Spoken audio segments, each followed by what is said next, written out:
ముఖచంద్రకళంకాభం మృగనాభివిశేషక. ఈ నామం గురించి నిన్నటి రోజున మీతో కొంత ప్రస్తావన చేసి ఉన్నాను. వదనస్మరమాంగల్య గృహతోరణ చిల్లిక తర్వాతి నామం పేరు. ఇది లలితా సహస్రనామ స్తోత్రంలో ప్రతి నామము పరమ పవిత్రమే. ఒక నామం కన్నా ఒక నామం గొప్ప అని చెప్పడానికి అలా అవకాశం ఏమి ఉండదు. ఎందుచేత అంటే ఒక అమృత భాండం ఉంటే మీరు ఆ అమృత భాండంలో ఎటువైపు నుంచి ఒక చుక్క తీసినా అది అమృతపు చుక్కే అవుతుంది తప్ప అంతా అమృత భాండమే అయినప్పుడు అందులో ఒక చుక్క కన్నా గొప్పదయ్యే అవకాశం ఎప్పుడూ ఉండదు. అంతా ఒక్కగానే ఉంటుంది.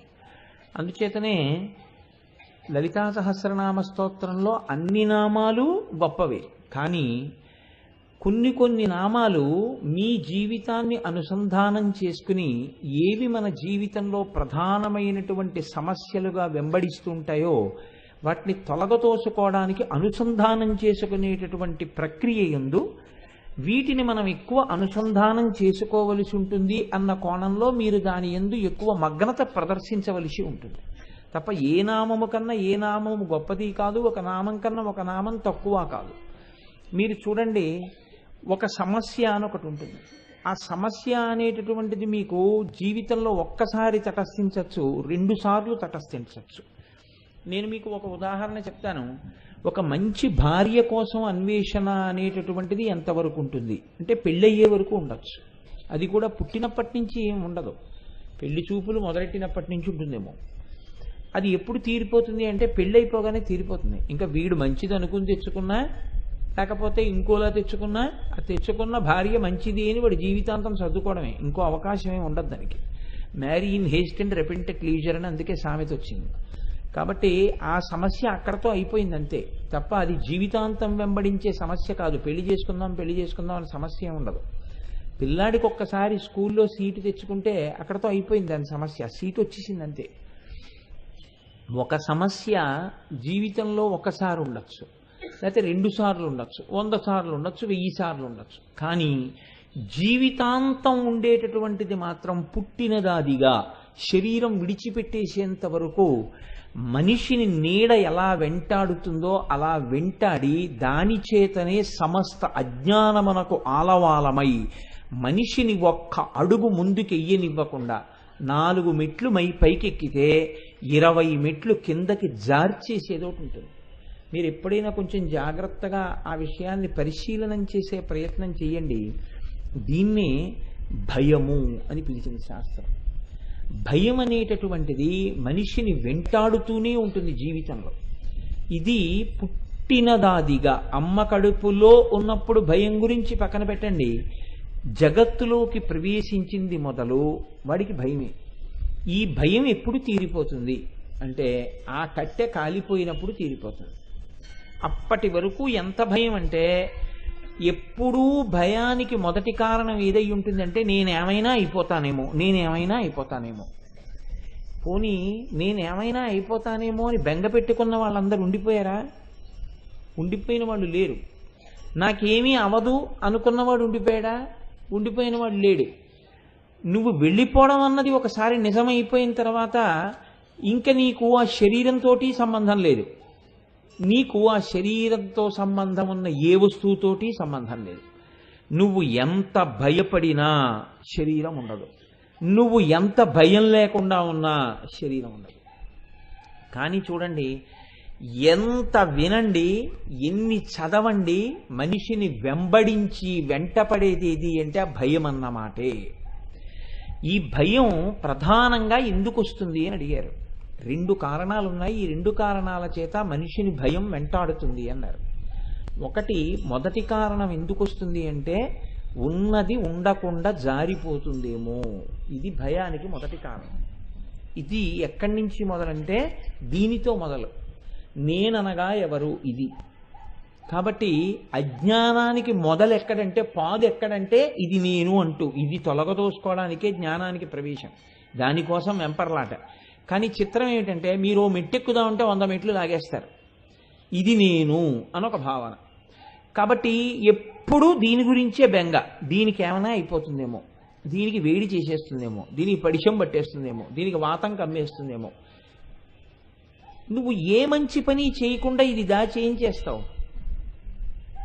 ఇది ఉన్నది మళ్ళీ ఎప్పుడు వస్తుందో నీకు తెలియదు. ఇది ఉన్నది నువ్వు మంచి పని చేయడానికే, దీంతో చెయ్యవు, మరి ఏం చేస్తావు? ఇది జ్ఞానికి ఉండే తాపత్రయం. అజ్ఞానికి ఉండే తాపత్రయం ఏమిటంటే దీని గురించి బెంగెట్టుకో. ఇది పరస్పర విరుద్ధంగా ఉంటుంది లోకంలో. దీని గురించి బెంగ అనేటటువంటిది చిట్ట చివరి క్షణం వరకు వెంటాడుతూనే ఉంటుంది. అమ్మో ఇది ఏమైపోతుందో, అమ్మో ఇది ఏమైపోతుందో. ఇది ఏదో అయిపోయే క్షణంలో ఏమి సంకోచం లేకుండా అయ్యేపోతుంది. ఎంతో బెంగెట్టుకుంటే ఆగుతుంది ఏమిటండి? ఎంతో బెంగ పెట్టుకుంటే తొందరగా అయిపోతుంది, అంతే తేడా. ఏమన్నా బెంగ పెట్టుకోకుండా ఉంటే కొంచెం ఎక్కువ ఉంటుందేమో, ఎక్కువ బెంగెట్టుకుంటే చాలా తక్కువసేపు ఉంటుంది. ఇక్కడతో మొదలుపెట్టి ఉన్నది ఉండదేమో, ఇది కారణం. రెండోది నా భార్య, నా బిడ్డలు, నా వస్తువులు, నేను వేసుకునేటటువంటి నగలు, నాకున్న ఇల్లు, నాకున్న కీర్తి, నాకున్నవి ఉండకుండా పోతాయేమో. ఇది నీడలా ఎంతవరకు వెంటాడుతుంటుందో తెలుసా అండి మనిషిని. దీని యందు అభూత కల్పన చేయడానికి కూడా వెనకాడ్డం. నేను ఇది వదిలిపెట్టకుండా ఉండలేకపోతున్నాను అనేటటువంటి మోహబుద్ధిని దాచుకోవడానికి ఎన్నో అసత్య ప్రకటనలు చేస్తుంటాడు. నాకేం లేదండి, నాకేం తాపత్రయం లేదండి అంటాడు. ఉట్టిది అలా అన్నాడంటే తాపత్రయం అన్న మాట బాగా జీర్ణమైందని గుర్తు. అదేదో తెలియకపోతే ఆ మాట ఎలా వచ్చింది అసలు? కాబట్టి ఉన్నది పోతుంది, మొదటి భయం. మనకి రావలసింది రాదు, రెండో భయం. మీరు చూడండి, లోకంలో దేనికి భయపడిపోతారు అంటే జనం అన్నిటికన్నా భయం ఏమిటంటే, ఏదైనా విన్నారనుకోండి, ఇది మీరు విన్నారు కాబట్టి మీకు 1000 రూపాయలు వస్తాయి అన్నారనుకోండి, చాలా సంతోషపడిపోతారు. అంటే ఏదో రావాలి, ఏదో రావాలన్న తాపత్రయం ఉంటుంది. ఈ రావడాన్ని శాస్త్రము యోగము అంటుంది. యోగము అంటే కొత్తది వచ్చుట. కోటేశ్వరరావు గారికి వాహన యోగం వచ్చిందండి అన్నారు అనుకోండి, అంటే నేను ఒక కారు కొనుక్కున్నాను అని గుర్తు. కోటేశ్వరరావు గారికి ఏదో గృహయోగం వచ్చిందండి అన్నారు అనుకోండి, నేను సొంత ఇల్లు కట్టుకున్నాను అని గుర్తు. ఇలా యోగము అంటే ఇత పూర్వము లేనిది ఇప్పుడు వచ్చింది, ఇలా ఇప్పుడు వస్తే యోగం పట్టిందంటారు. ఉన్నది క్షేమంగా ఉందంటారు. ఇత పూర్వం ఏముంది అంటే, ఏదో నా దగ్గర 2 పుస్తకాలు ఉన్నాయి, ఆ 2 పుస్తకాలు అలాగే ఉన్నాయి, తెల్లారేటప్పటికి దొంగలు ఎత్తుకుపోలేదు, క్షేమం. ఉన్నది ఉంటే క్షేమం, కొత్తది వస్తే యోగం. మనిషి భయం దేనికంటే ఉన్నది పోతుందని, క్షేమంగా ఉండదేమోనని, రావలసింది రాదేమోనని, ఈ రెండింటికి భయపడుతూ ఉంటాడు. ఇప్పుడు మీరు ఈ విషయంలో మీ ఎవరికైనా నాతో అభిప్రాయ భేదం ఉందా? భయానికి ఈ 2 కారణాలు కావు అని ఏమైనా ఉందా? ఉండదు. ఈ 2 కారణం. ఈ 2 కారణమైతే ఈ రెండిటి యందు మీ ప్రమేయము ఎందుకు లేకుండా ఈశ్వర ప్రమేయాన్ని ఈశ్వరుడు తీసుకొచ్చి అక్కడ పెట్టాడు. చూడండి, దీన్ని నేను ఉంచుకోగలను అని ధైర్యంగా చెప్పగలిగిన మొనగాడుంటే 1,000,000 మంది వైద్యులు కూడి వచ్చిన కాని మరణమయ్యడి వ్యాధి మాంపలేరు. ముందు 5 అంబులెన్సులు, వెనక 5 అంబులెన్సులు, ఆయన గ్రూపు బ్లడ్తో ఉన్నటువంటి సీసాలు, శరీరంలో ఉన్న ప్రతి అవయవం మీద భారతదేశంలో ఎంత పెద్ద స్పెషలిస్టులు ఉన్నారో అంతమంది స్పెషలిస్టులతో కూడినటువంటి టీమ్ ఆఫ్ డాక్టర్స్, ఆయనకి 1 కిలోమీటర్ ముందు 1 కిలోమీటర్ వెనకాతల ప్రత్యేకమైనటువంటి రక్షణ, ఆయన ఉన్న చోట విమానాలు ఎగరకుండా ఆ గగనతలాన్నంతటికి రక్షణ. ఇన్ని చేస్తే ఆయన ఉన్నాడా? ఆయన పేరు పక్కకి కీషేరు 2 అక్షరాలు వస్తాయి, కీర్తిశేషుడు అని. అంటే మరి మీ ప్రయత్నం అంతా ఏమైంది? ఖచ్చితంగా వమ్మైంది. ఎప్పుడు? ఈశ్వరుడి ఆజ్ఞ ముందది నిలబడలేదు. ఈశ్వరుడి ఆజ్ఞ ఎంతవరకు కాలేదో అంతవరకు నాది నాది అంటుంటాడు, నా గొప్ప అంటుంటాడు. ఉట్టిది ఈశ్వరానుగ్రహం ఉంది కాబట్టి ఉంటూ ఉంటాడు. ఎప్పుడు ఈశ్వరానుగ్రహం, ఇది ఉండకపోతే ఈశ్వరానుగ్రహం పోయినట్టేం కాదు, అనుగ్రహంతో విడిపోయిన వాళ్ళు ఉంటారు. కాబట్టి ఈశ్వరానుగ్రహం లభించకపోతే ఇది నేను అనుకుని పడిపోతాడు. అప్పుడు అజ్ఞానం వల్ల మళ్ళీ కింద కడతాడు. అలాగే నాకు రాలేదన్న ఏడుపు. ఇప్పుడు ఇందులో మీరు చూడండి, మన ప్రమేయం ఒక్కటి లేదు, ఈశ్వరుడి యొక్క నిర్ణయం ఒకటి ఉంది. ఈశ్వరుడు ఎవరినైనా సరే లోకంలో ఉంచడానికి ఆయన ఏదో ఒక కారణాన్ని దృష్టిలో పెట్టుకుంటాడు. ఇన్ని శ్వాసలు వీడికి ఇవ్వచ్చు, ఇన్ని శ్వాసలు వీడికి ఇవ్వక్కర్లేదు. లేకపోతే మీరు ఒకటి ఆలోచించండి, కొంతమంది పుట్టగానే వెళ్ళిపోతున్నారు, కొంతమంది 10 ఏళ్లకు వెళ్ళిపోతున్నారు, కొంతమంది 20 ఏళ్లకు వెళ్ళిపోతున్నారు, కొంతమంది 100, కొంతమంది 80, కొంతమంది 60. ఆ వయస్సు అసలు లెక్క పెట్టలేము. ఆయా వయస్సుల్లో వెళ్ళిపోతున్నారు. వాళ్ళు చేతకాక వెళ్ళిపోతున్నారా? వెళ్ళిపోయే వాళ్ళందరూ ఎందరో వెళ్ళిపోతున్నారు. వెళ్ళిపోతుండడానికి హేతువు ఈశ్వర నిర్ణయము. దేన్ని బట్టి ఈశ్వరుడు అలా నిర్ణయిస్తున్నాడు? 2. ఒకడికి వస్తోంది, ఒకడికి రావట్లేదు. ఇద్దరూ ఒకలాగే ప్రయత్నం చేస్తున్నారు. ఎంసెట్కి వెళ్ళే వాళ్ళల్లో ఎవరు ఇంజనీర్ కావద్దని కానీ, మంచి కాలేజీలో సీటు రాకూడదని కానీ, నేను ఒక పనికిమాలిన కాలేజీలో చదువుకుని ఇంజనీరింగ్ అయిపోయిన తర్వాత నా అప్లికేషన్ పట్టుకుని ఊరూరా తిరిగేటటువంటి దౌర్భాగ్య జీవితమును గడిపెదనుగాక అని సంకల్పం చేసి ఎంసెట్ ఎవరు రాస్తారండి? ఎవరు రాయరు. ప్రతివాడికి ఏమిటుంటుందంటే మొట్టమొదటి ఆప్షన్ జేఎన్టీయూ, హైదరాబాద్లో సీట్ రావాలనే పెడతాడు. కానీ అందరికీ వస్తోందా? ఒక 40 మందికి వస్తోంది. ఏమి 40 మందికి వచ్చి మిగిలిన వాళ్ళకి ఎందుకు రావట్లేదు అంటే వాడు అదృష్టం అండి అంటారు. చిట్ట చివరికి ఏమంటారంటే వాడు అదృష్టం అండి అంటారు. అదృష్టం అనగా ఏమి అంటే ఈశ్వరుడి చేత నిర్ణయింపబడింది అంటారు. వాడి కర్మ అంటారు లేకపోతే. అంటే ఈశ్వరుడి యొక్క నిర్ణయం అన్నది ఒకటి ఉందా లేదా? ఈశ్వరుడి పాత్ర ఉన్నది, ఈశ్వరుడి పాత్ర కూడా ఉన్నది, మీ ప్రమేయము ఉన్నది. మీ ప్రమేయము గొప్పదా, ఈశ్వరుడి పాత్ర గొప్పదా? ఈశ్వరుడి పాత్రయే గొప్పది. అనుగ్రహం అంటే ఏమిటంటే వెళ్ళిపోవలసిన రోజు వచ్చేసింది, కానీ ఈశ్వరుడికి వాడిని పంపడం ఇష్టం లేదు, వాడిని ఉంచాలి అనుకున్నాడు. ఈశ్వరుడు ఉంచుతాడు వాడిని. వాడిని ఎలా ఉంచాలో ఈశ్వరుడికి తెలుసు. ఉండాలి అని నువ్వు అనుకున్నావు, తీయాలి అని ఈశ్వరుడు అనుకున్నాడు. నీ ప్రయత్నం ఆగదు. కాబట్టి ఇప్పుడు రెండిటిలో ఏది గొప్పది? ఈశ్వరుని యొక్క అనుగ్రహము గొప్పది, ఈశ్వరుడు నిర్ణయం చేయడం గొప్పది. ఈశ్వరుడు ఎందుకు నిర్ణయం చేస్తాడు? మీ పాపపుణ్యాల్ని దృష్టిలో పెట్టుకుని చేస్తాడు. ఒక నామం వినేటప్పుడు దాని వెనకాతల ఉండేటటువంటి సైద్ధాంతిక కోణం మీకు అర్థం కాలేదనుకోండి, దాన్ని మీరు మీ జీవితానికి అన్వయం చేసుకోలేరు. అది మీకు ఏమి ఉపశాంతినివ్వలేదు. ఆ నామం మీ జీవితంలో ఒక మార్పుని తీసుకురాలేదు, ఒక వ్యక్తిత్వాన్ని పెంచలేదు. లోపలి వ్యక్తిత్వం పెరగడానికి ఆధ్యాత్మికమైనటువంటి విద్య అవసరం అవుతుంది. ఇప్పుడు ఈశ్వరుని యొక్క ప్రమేయము గొప్పది అని మీరు తెలుసుకున్నారనుకోండి, తెలుసుకుంటే మీరు ఒక విషయాన్ని చెప్పగలుగుతారు. నా దుఃఖములన్నింటికీ కారణం ఏది? భయము.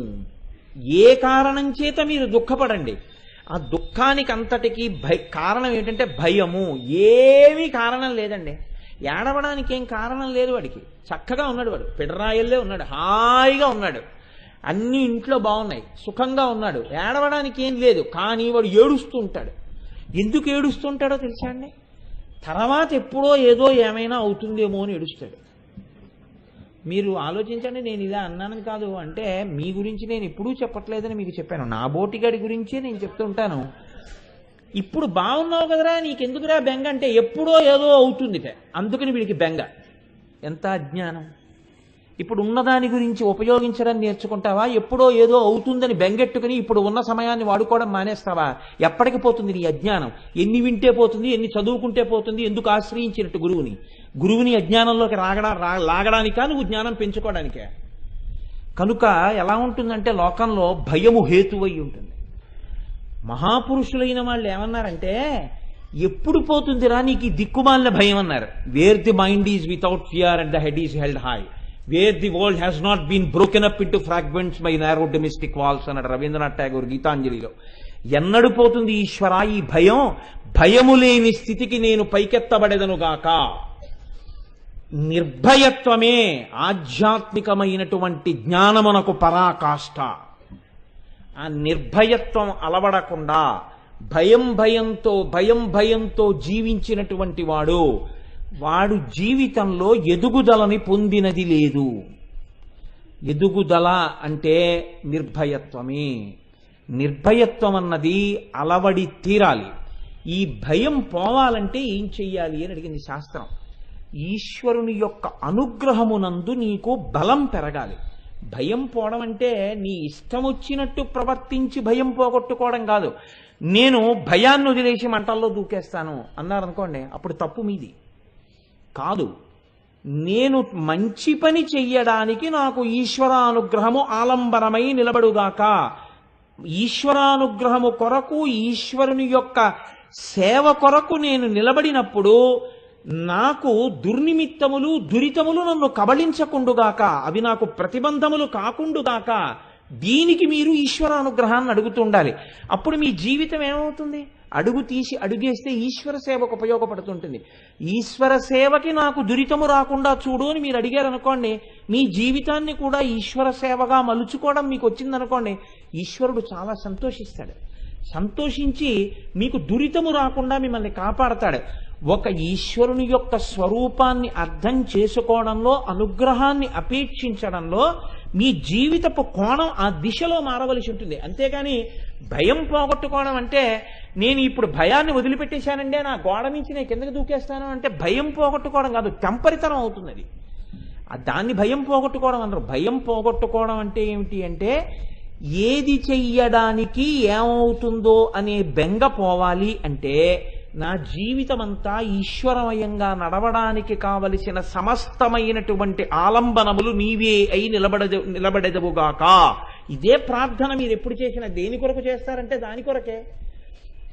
ఇప్పుడు అలా మీరు నడిచే శక్తి ఈశ్వరుడు ఇచ్చినప్పుడు మీరు దేనికి భయపడాలి చెప్పండి? ఈశ్వరుడు మీరు నిజాయితీగా లోపల నిలబడగలిగితే ఈశ్వరానుగ్రహం మీకు తోడై మీకు ఏది భయమునకు కారణమో దాన్ని ఈశ్వరుడు తొలగిస్తాడు. మీకు చెప్తాడు, నాన్న నువ్వు భయపడవలసిన కారణం ఒకటి ఉన్నది, ఈ కారణము విషయంలో నువ్వు జాగ్రత్త పడు. ఈశ్వరుడే చెప్తాడు ఆ రోజు వచ్చినప్పుడు. నిన్ను ఇంకా ఈశ్వర సేవలో ఉంచుకోవాలనుకుంటే అప్పుడు ఈ భయం పోవాలి. ఈ భయం పోవడం శాంతానికి హేతు అవుతుంది. ప్రశాంతంగా ఉండగలుగుతారు. ఈ ప్రశాంతత అన్నది మీరు లోపల అనుభవించలేకపోతున్నారనుకోండి, శాంతము లేక సౌఖ్యము లేదు సారసాదల లయన.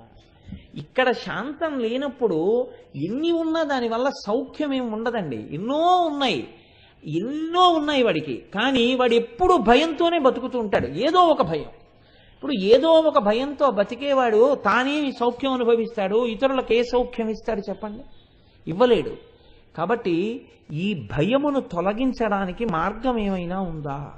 ఇంత సాధన మేము చెయ్యలేం కదా, ఇంత అంతఃపరిశీలనం చేయలేం కదా, మేము నమస్కారం చేస్తే మాకు ఇటువంటి ప్రచోదనాన్ని ఇవ్వగలిగినది ఏదైనా ఉందా లోకంలో? ఇందుకొచ్చింది అమ్మవారికి ఒక రూపం అంది శాస్త్రం. లేకపోతే అమ్మవారికి రూపం అన్నది ఉండదు అసలు. రూపం లేని అమ్మవారు రూపం ఎందుకు దాల్చింది అని అడిగారు. ఎందుకు దాల్చింది అంటే అవి నీ శరీరములో ఉన్నటువంటి అవయవముల వంటివి కావు. వాటికి స్థూల సూక్ష్మ కారణములని 3 స్థాయిల్లో ఉంటుంది ఆ రూపం. స్థూలమైన రూపం నామం చెప్పి మనసులో దర్శనం చేస్తే శక్తినిస్తుంది. సూక్ష్మమైన రూపం మంత్రశక్తి చేత తెలుస్తుంది. కారణ రూపం కేవలముగా ధ్యానమునందు మాత్రమే ఏకీకృతమై లభిస్తుంది. కాబట్టి ఇప్పుడు స్థూలమైన రూపం అమ్మవారిది బయటికి వస్తోంది అంటే అమ్మవారి ముఖం, అమ్మవారి కాళ్ళు, అమ్మవారి చేతులు కూడా మన ముఖం, మన కాళ్ళు, మన చేతుల్లాగే దర్శనం చెయ్యడం చేత ఏదో ఒక ఉద్విగ్నతను లోపల నుంచి ఒక రకమైనటువంటి భావ ప్రచోదనము చెయ్యడం వరకే ఉపయోగపడతాయా? లేకపోతే వాటి వల్ల ప్రయోజనం కూడా ఏమైనా ఉంటుందా? అంటే మీకు నేను దీన్ని ఇంకా బాగా తేలిగ్గా చెప్పాలి అని అనుకున్నాను అనుకోండి. మీరు ఒక ఆయన్ని చూశారనుకోండి, చాలా నొక్కుల జుట్టు, చక్కగాను తెల్లటి మనిషి, ఎంతో అందంగా ఉన్నాడు. ఎంత అందమైనటువంటి ఆ శిరోజములండి, చాలా చక్కగా ఉన్నాయి ఆయన శిరోజములు అంటారు. ఇప్పుడు ఆయన యొక్క నొక్కుల జుట్టు చూసి మీరు కాసేపు లోపల ఉండేటటువంటి సంతోషం ఉద్విగ్నమై ఎంత మంచి జుట్టు అండి అనడానికి పనికొస్తుందేమో. అంతకన్నా ఆయన జుట్టును చూస్తే మీకేమొచ్చింది? ఏమీ రాదు. సరికదా, ఒక్కొక్కసారి పతనం కూడా వస్తుంది. కానీ అమ్మవారి యొక్క అవయవములను మీరు చూశారనుకోండి, అలా ఉండదు. అమ్మవారి అవయవములను మీరు చూస్తే ఒక్కొక్క అవయవము చేత ఒక్కొక్క రకమైన ఫలితము మీకు కలుగుతుంది. ఆ చూడ్డం తెలిస్తే. చూడ్డం తెలియలేదనుకోండి, మీరు యథాలాపంగా ఇలా చూసి అలా వెళ్ళిపోతే మీ మనస్సు అక్కడ నిలబడలేదు. అవి అందుకొచ్చాయి, వాటిని ఇలా చూసి నేను ఆ కారణాన్ని పొందాలి అని మీకు తెలియదు. ఇది ఎలా ఉంటుంది అంటే, పుస్తకాల షాపులో పుస్తకాల్ని అమ్మేటటువంటి వ్యక్తి ఉంటాడు. అతని దగ్గరికి మీరు వెళ్ళి, ఏమండి ఫలానా వారు లలితా సహస్రం మీద రాసినటువంటి వ్యాఖ్యానాలు మీ దగ్గర ఉన్నాయా అని అడిగారు అనుకోండి. ఉన్నాయండి అంటాడు. ఏదండి అన్నారు అనుకోండి, ఆ పుస్తకం తీసుకురండి అన్నారు. అంటే చదవాలని కుతూహలం ఉన్న మీకు లలితా సహస్రం ఒక్క పుస్తకంలో ఉందనుకున్నారు భాష్యం. అతను ఏం చేస్తాడంటే నిచ్చెన వేసుకుని 5వ అంతస్తుకి ఎక్కి ర్యాక్లో గబగబా చేయి పెట్టి 3 పుస్తకాలు తీసి అక్కడ పెట్టి, లలితా సహస్ర భాష్యం మీరు అడిగింది 3 పుస్తకాలుగా ఉందండి, 3 వాల్యూమ్స్ కలిపి 395 రూపాయలు అంటాడు. ఇప్పుడు లలితా సహస్ర భాష్యం పేరు చెప్పేటప్పటికి 5వ ర్యాక్లోకి నిచ్చెనేసుకుని ఎక్కి 3 పుస్తకాలుగా ఉందని చెప్పి తీసి 395 రూపాయలని చెప్పిన వ్యక్తికి అందులో ఒక్క అక్షరం తెలియదు. పుస్తకం ఎక్కడుందో తెలిసేమో కానీ అతనికి పుస్తకంలో ఏముందో తెలియదు. అమ్మవారని తెలిసేమో, అమ్మవారి నామమని తెలిసేమో కానీ నీకున్నటువంటి సృష్టికి ఈ అవయవాన్ని చూడడం ఇందుకు విరుగుడని మీకు తెలియదు. ఇది తెలిసిందనుకోండి, అన్ని మందులుంటే అన్నీ మీరు వేసేసుకోరుగా. మీ అనారోగ్యానికి కావలసిన మందు మీరు వేసుకుంటారు. నిన్ను జీవితంలో ఏది బాగా ఇబ్బంది పెడుతోందో అది తొలగించుకోవడానికి ఆ అవయవాన్ని నువ్వు బాగా ధ్యానం చేస్తే ఆ ఫలితాన్ని పొందేస్తావు. ఇందుకొచ్చింది అమ్మవారి యొక్క రూపం. ఇందుకొచ్చాయి ఆ రూపాన్ని బట్టి నామాలు. ఇప్పుడు మీ సృష్టిని బట్టి అది మందు తప్ప దేనివల్ల ఆ మందు గొప్పది అని మీరు అడిగారు అనుకోండి, ఏ మందు కన్నా ఏ మందు గొప్పదని మీరు చెప్తారు చెప్పండి. తలకాయ పోటుతో ఉన్నవాడికి తలకాయ పోటు మందే గొప్ప, కాళ్ళు నొప్పితో ఉన్నవాడికి కాళ్ళ నొప్పి మందు గొప్ప, నడుం నొప్పితో ఉన్నవాడికి నడుం నొప్పి మందు గొప్ప. తలకాయ నొప్పితో ఉన్నవాడు నడుం నొప్పితో వాడు వేసుకున్న మందు చూసి 10కి మాల మంది ఉంటే ఎంత లేకపోతే ఎంత అన్నాడు అనుకోండి. తలకాయ నొప్పి మందు ఉంటే ఎంత లేకపోతే ఎంత అంటాడు. వాడి మందుని వీడు, వీడి మందుని వాడు తిట్టుకుంటే ప్రయోజనమా? ఎవడికి కావలసిన మందు వాడిని ఉద్ధరిస్తుంది. అమ్మవారి శరీరం కూడా అంతే. మీకు ఏ ఇబ్బంది ఉందో ఆ ఇబ్బందిని తొలగించడానికి ఆ ప్రత్యేకమైనటువంటి అవయవ దర్శనం మిమ్మల్ని కాపాడుతుంది. ఇందులో ఒక్కొక్కరికి ఒక్కొక్క సమస్య వ్యక్తిగత స్థాయిలో ఉండొచ్చు, కొంతమందికి ఉండొచ్చు. అందరికీ ఉండే సమస్యలు కొన్ని ఉంటాయి. భయము. ఈ భయము అన్నది సాధారణంగా ఏ ఒక్కరికో ఉండేది కాదు, సమస్త మానవాళికి ఉంటుంది. ఇన్ని చెప్పారు కదా కోటేశ్వరారు, మీరు మీకెప్పుడూ భయం లేకుండా ఉంటుందా అని అడిగారు అనుకోండి, ఇలా ఎవరన్నా అడుగుతారేమో అన్న భయం నాకుంది. చూశారా? కాబట్టి భయం పోయిందని మీరు అనుకుంటున్నారా? ఖచ్చితంగా నాకు భయం ఉంది. భయం ఉంది కాబట్టే ఇంత కష్టపడి చెప్పుకుని ఒకటికి ఒక మాట సమన్వయం చేసుకుంటాను. ఎందుకు సమన్వయం చేసుకుంటాను అంటే, నేను మెట్లెక్కడానికే తప్ప మీకు నేను బోధ చేస్తున్నాను అనుకోకండి. నన్ను నేను ఉద్ధరించుకోవడానికి చేసుకునే ప్రయత్నం ఇదంతా. కనుక ఇప్పుడు వచ్చిన నామం ఆ భయాన్ని పోగొడుతుంది. ఇది గురువులైన వారు పసిగడతారు. వీడికి వచ్చిన జబ్బుకి ఈ మందు పనికొస్తుందని డాక్టర్ గారు రాస్తారు. ఈ మందు ఇదిగో ఇక్కడ ఉందని మందుల కొట్లో ఆయన కనిపెడతాడు. వేసుకుని వీడు తరిస్తాడు. అలా ఇది ఇచ్చినది అమ్మవారు, ఇక్కడ ఉన్నది అని చెప్పిన వారు భాస్కర్ రాయల వారు. కాబట్టి మనకి ఈ నామంలో ప్రత్యేకంగా వదనస్మరమాంగల్య గృహతోరణ చిల్లిక, ఈ నామంలో ఉండేటటువంటి గమ్మత్తు మీరు పరిశీలించండి. మన్మధుడికి చాలా కాలానికి ఒక మంచి ఇల్లు దొరికింది అన్నారు. గృహ అంటే ఇల్లు. ఏమి ఇల్లు ఎందుకు దొరకాలి అంటే, మీరు అక్కడ పట్టుకోవలసి ఉంటుంది. ఇల్లు భయమును పోగొట్టేటటువంటిది. అమ్మయ్యా ఇంటికి వచ్చేసానంటాడు. ఎక్కడో కొంచెం ఒంట్లో బాగోలేదనుకోండి, నేను ఇంటికి వెళ్ళిపోతానండి తొందరగానంటాడు. అమ్మయ్యా ఇంటికి వచ్చేసాను, ఇంక ఇబ్బంది లేదంటాడు. రాత్రి తలుపులు వేసేసి పడుకున్నాడు అనుకోండి, అమ్మయ్యా నా ఇంట్లో నేను ఉన్నానంటాడు.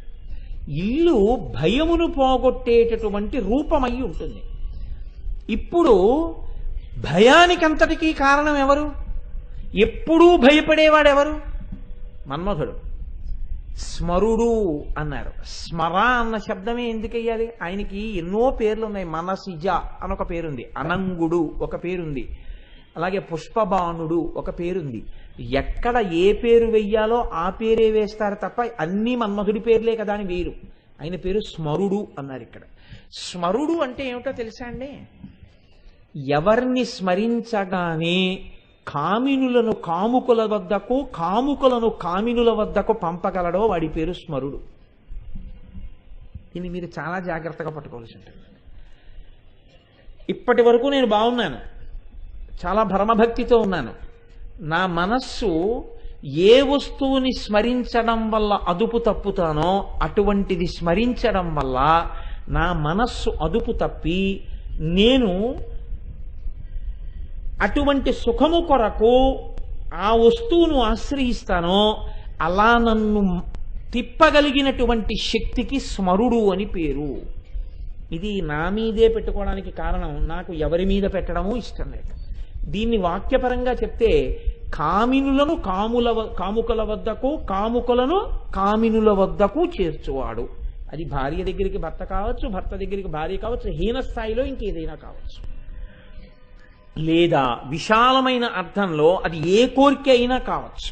కామము అంటే ఎప్పుడూ స్త్రీ పురుష సంబంధమైనటువంటి కామమే అయ్యి ఉండక్కర్లేదు. నాకు ఒక మంచి పంచె కొనుక్కోవాలనుంది, కామమే కోరిక. నాకు ఏదో మంచి పండు తినాలనుంది, కామమే కోరిక. ఎక్కడ కామం ఉందో అక్కడే భయం ఉంది. ఎందుకని? అది నాకు దొరుకుతుందో దొరకదో. సినిమాకి వెళ్ళాడనుకోండి, టిక్కెట్ దొరుకుతుందో దొరకదో. లైన్లో నించున్నాడు అనుకోండి, నేను కోరుకున్న క్లాస్ అయిపోతుందేమో. ఒకవేళ ఇంకొక 2-3 ఉన్నారనుకోండి, భయం ఇంకా పెరిగిపోతుంది. ఇప్పుడే అయిపోయాయని ఎవరు అనడు కదా. ఒకవేళ దొరికినా నా భార్యకి ఏ రోలోనూ నాకు ఈ రోలోనూ ఇవ్వడు కదా. ఇంత ఉత్కంఠతో మీరు తీసుకుని నంబరింగ్ ఉందా అండి అంటారు. ఎందుకని? భయం. నంబరింగ్ లేకపోతే అందరూ తలో చోట కూర్చుంటే నేను మా ఆవిడ తలో 2 చోట్ల కూర్చోవాలేమో. ఇది 2 మగాళ్ళ మధ్యలో కూర్చుంటే, నేను ఎక్కడో కూర్చుంటే ఇంకా సినిమా చూడడం ఉండదు, భయం. ఆవిడ వంకే చూస్తూ కూర్చోవాలేమో.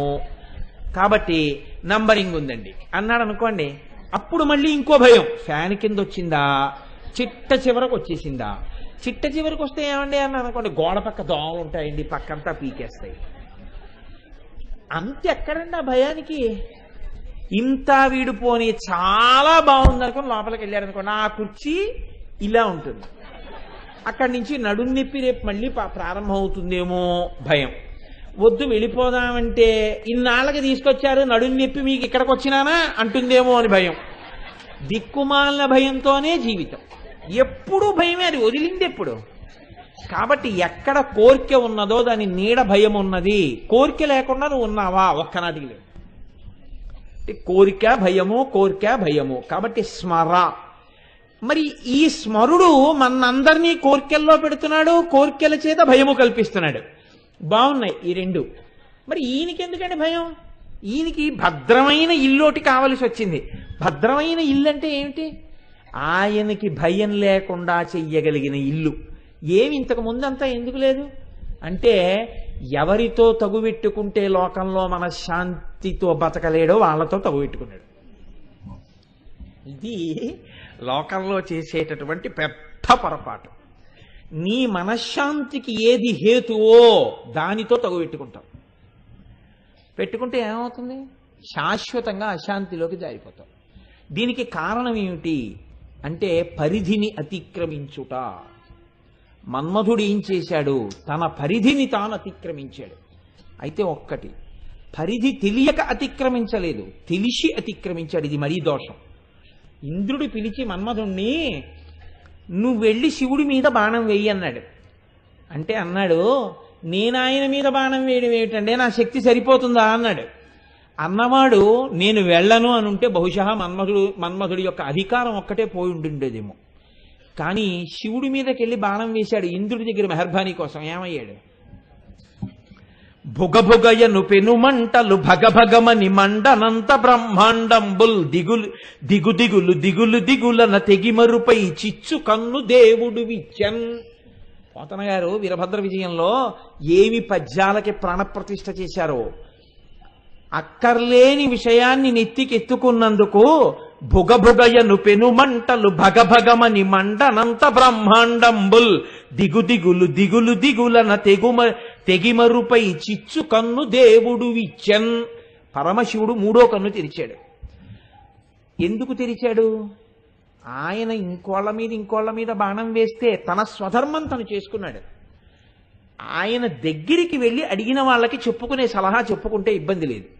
ఆయన దగ్గరికి వెళ్ళి అడగని సలహా ఎవరికి ఇవ్వకూడదో వాళ్ళకి ఆ సలహాలు ఇవ్వకూడదు. వాడు ఎక్కడ ఉండి ఇచ్చినా ఎవరి ద్వారా ఇచ్చినా వాడు తప్పే చేస్తున్నాడు. వాడు తన పరిధిని అతిక్రమించాడు. కాబట్టి ఇప్పుడు ఏం చేశాడు అంటే ఇంద్రుడి మెహర్బానీ కోసమని పరమశివుడి మీద బాణం వేశాడు.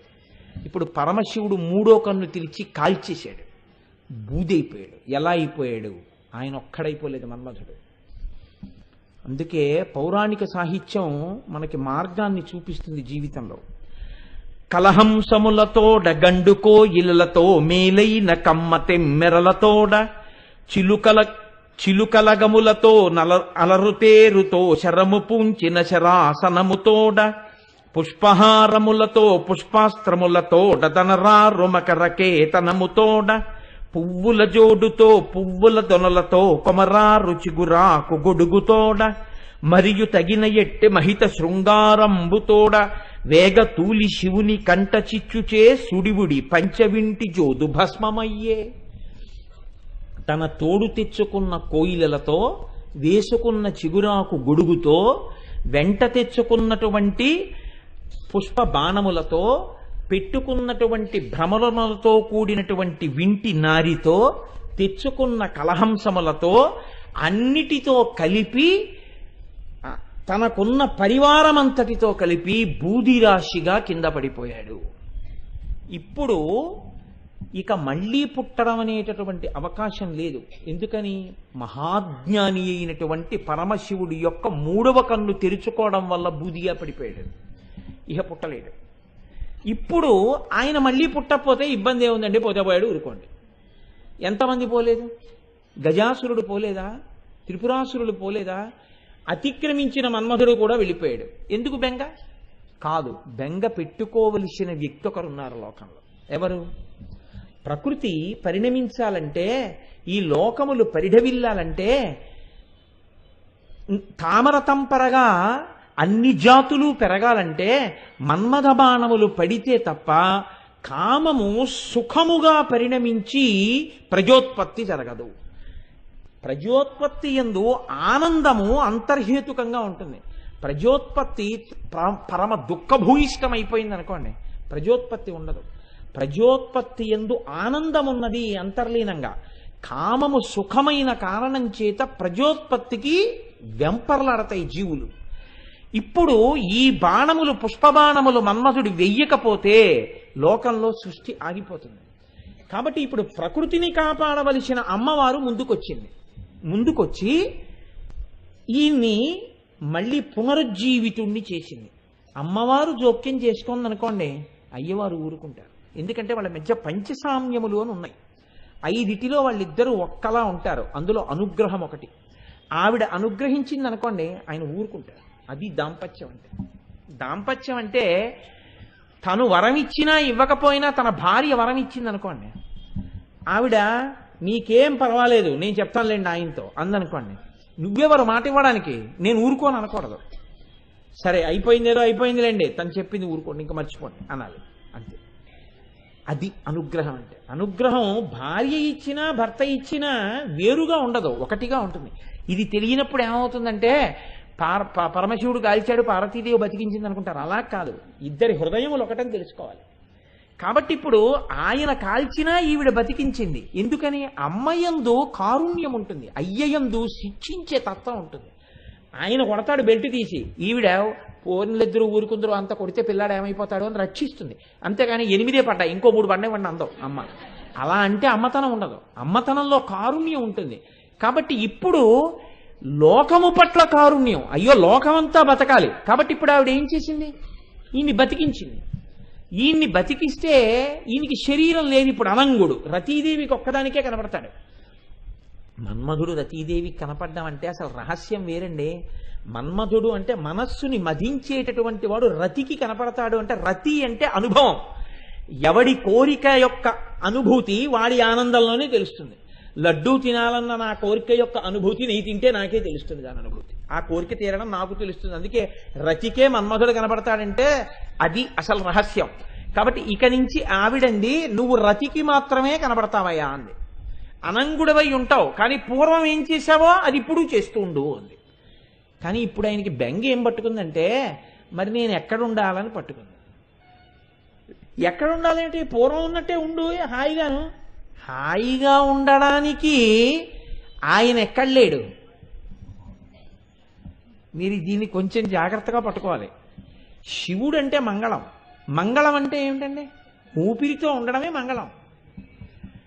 ఊపిరి వెళ్ళిపోయింది అనుకోండి, షీకి తలకట్టు పైకి లేస్తే శవం, శివం శవం అయిపోతుంది అంతే.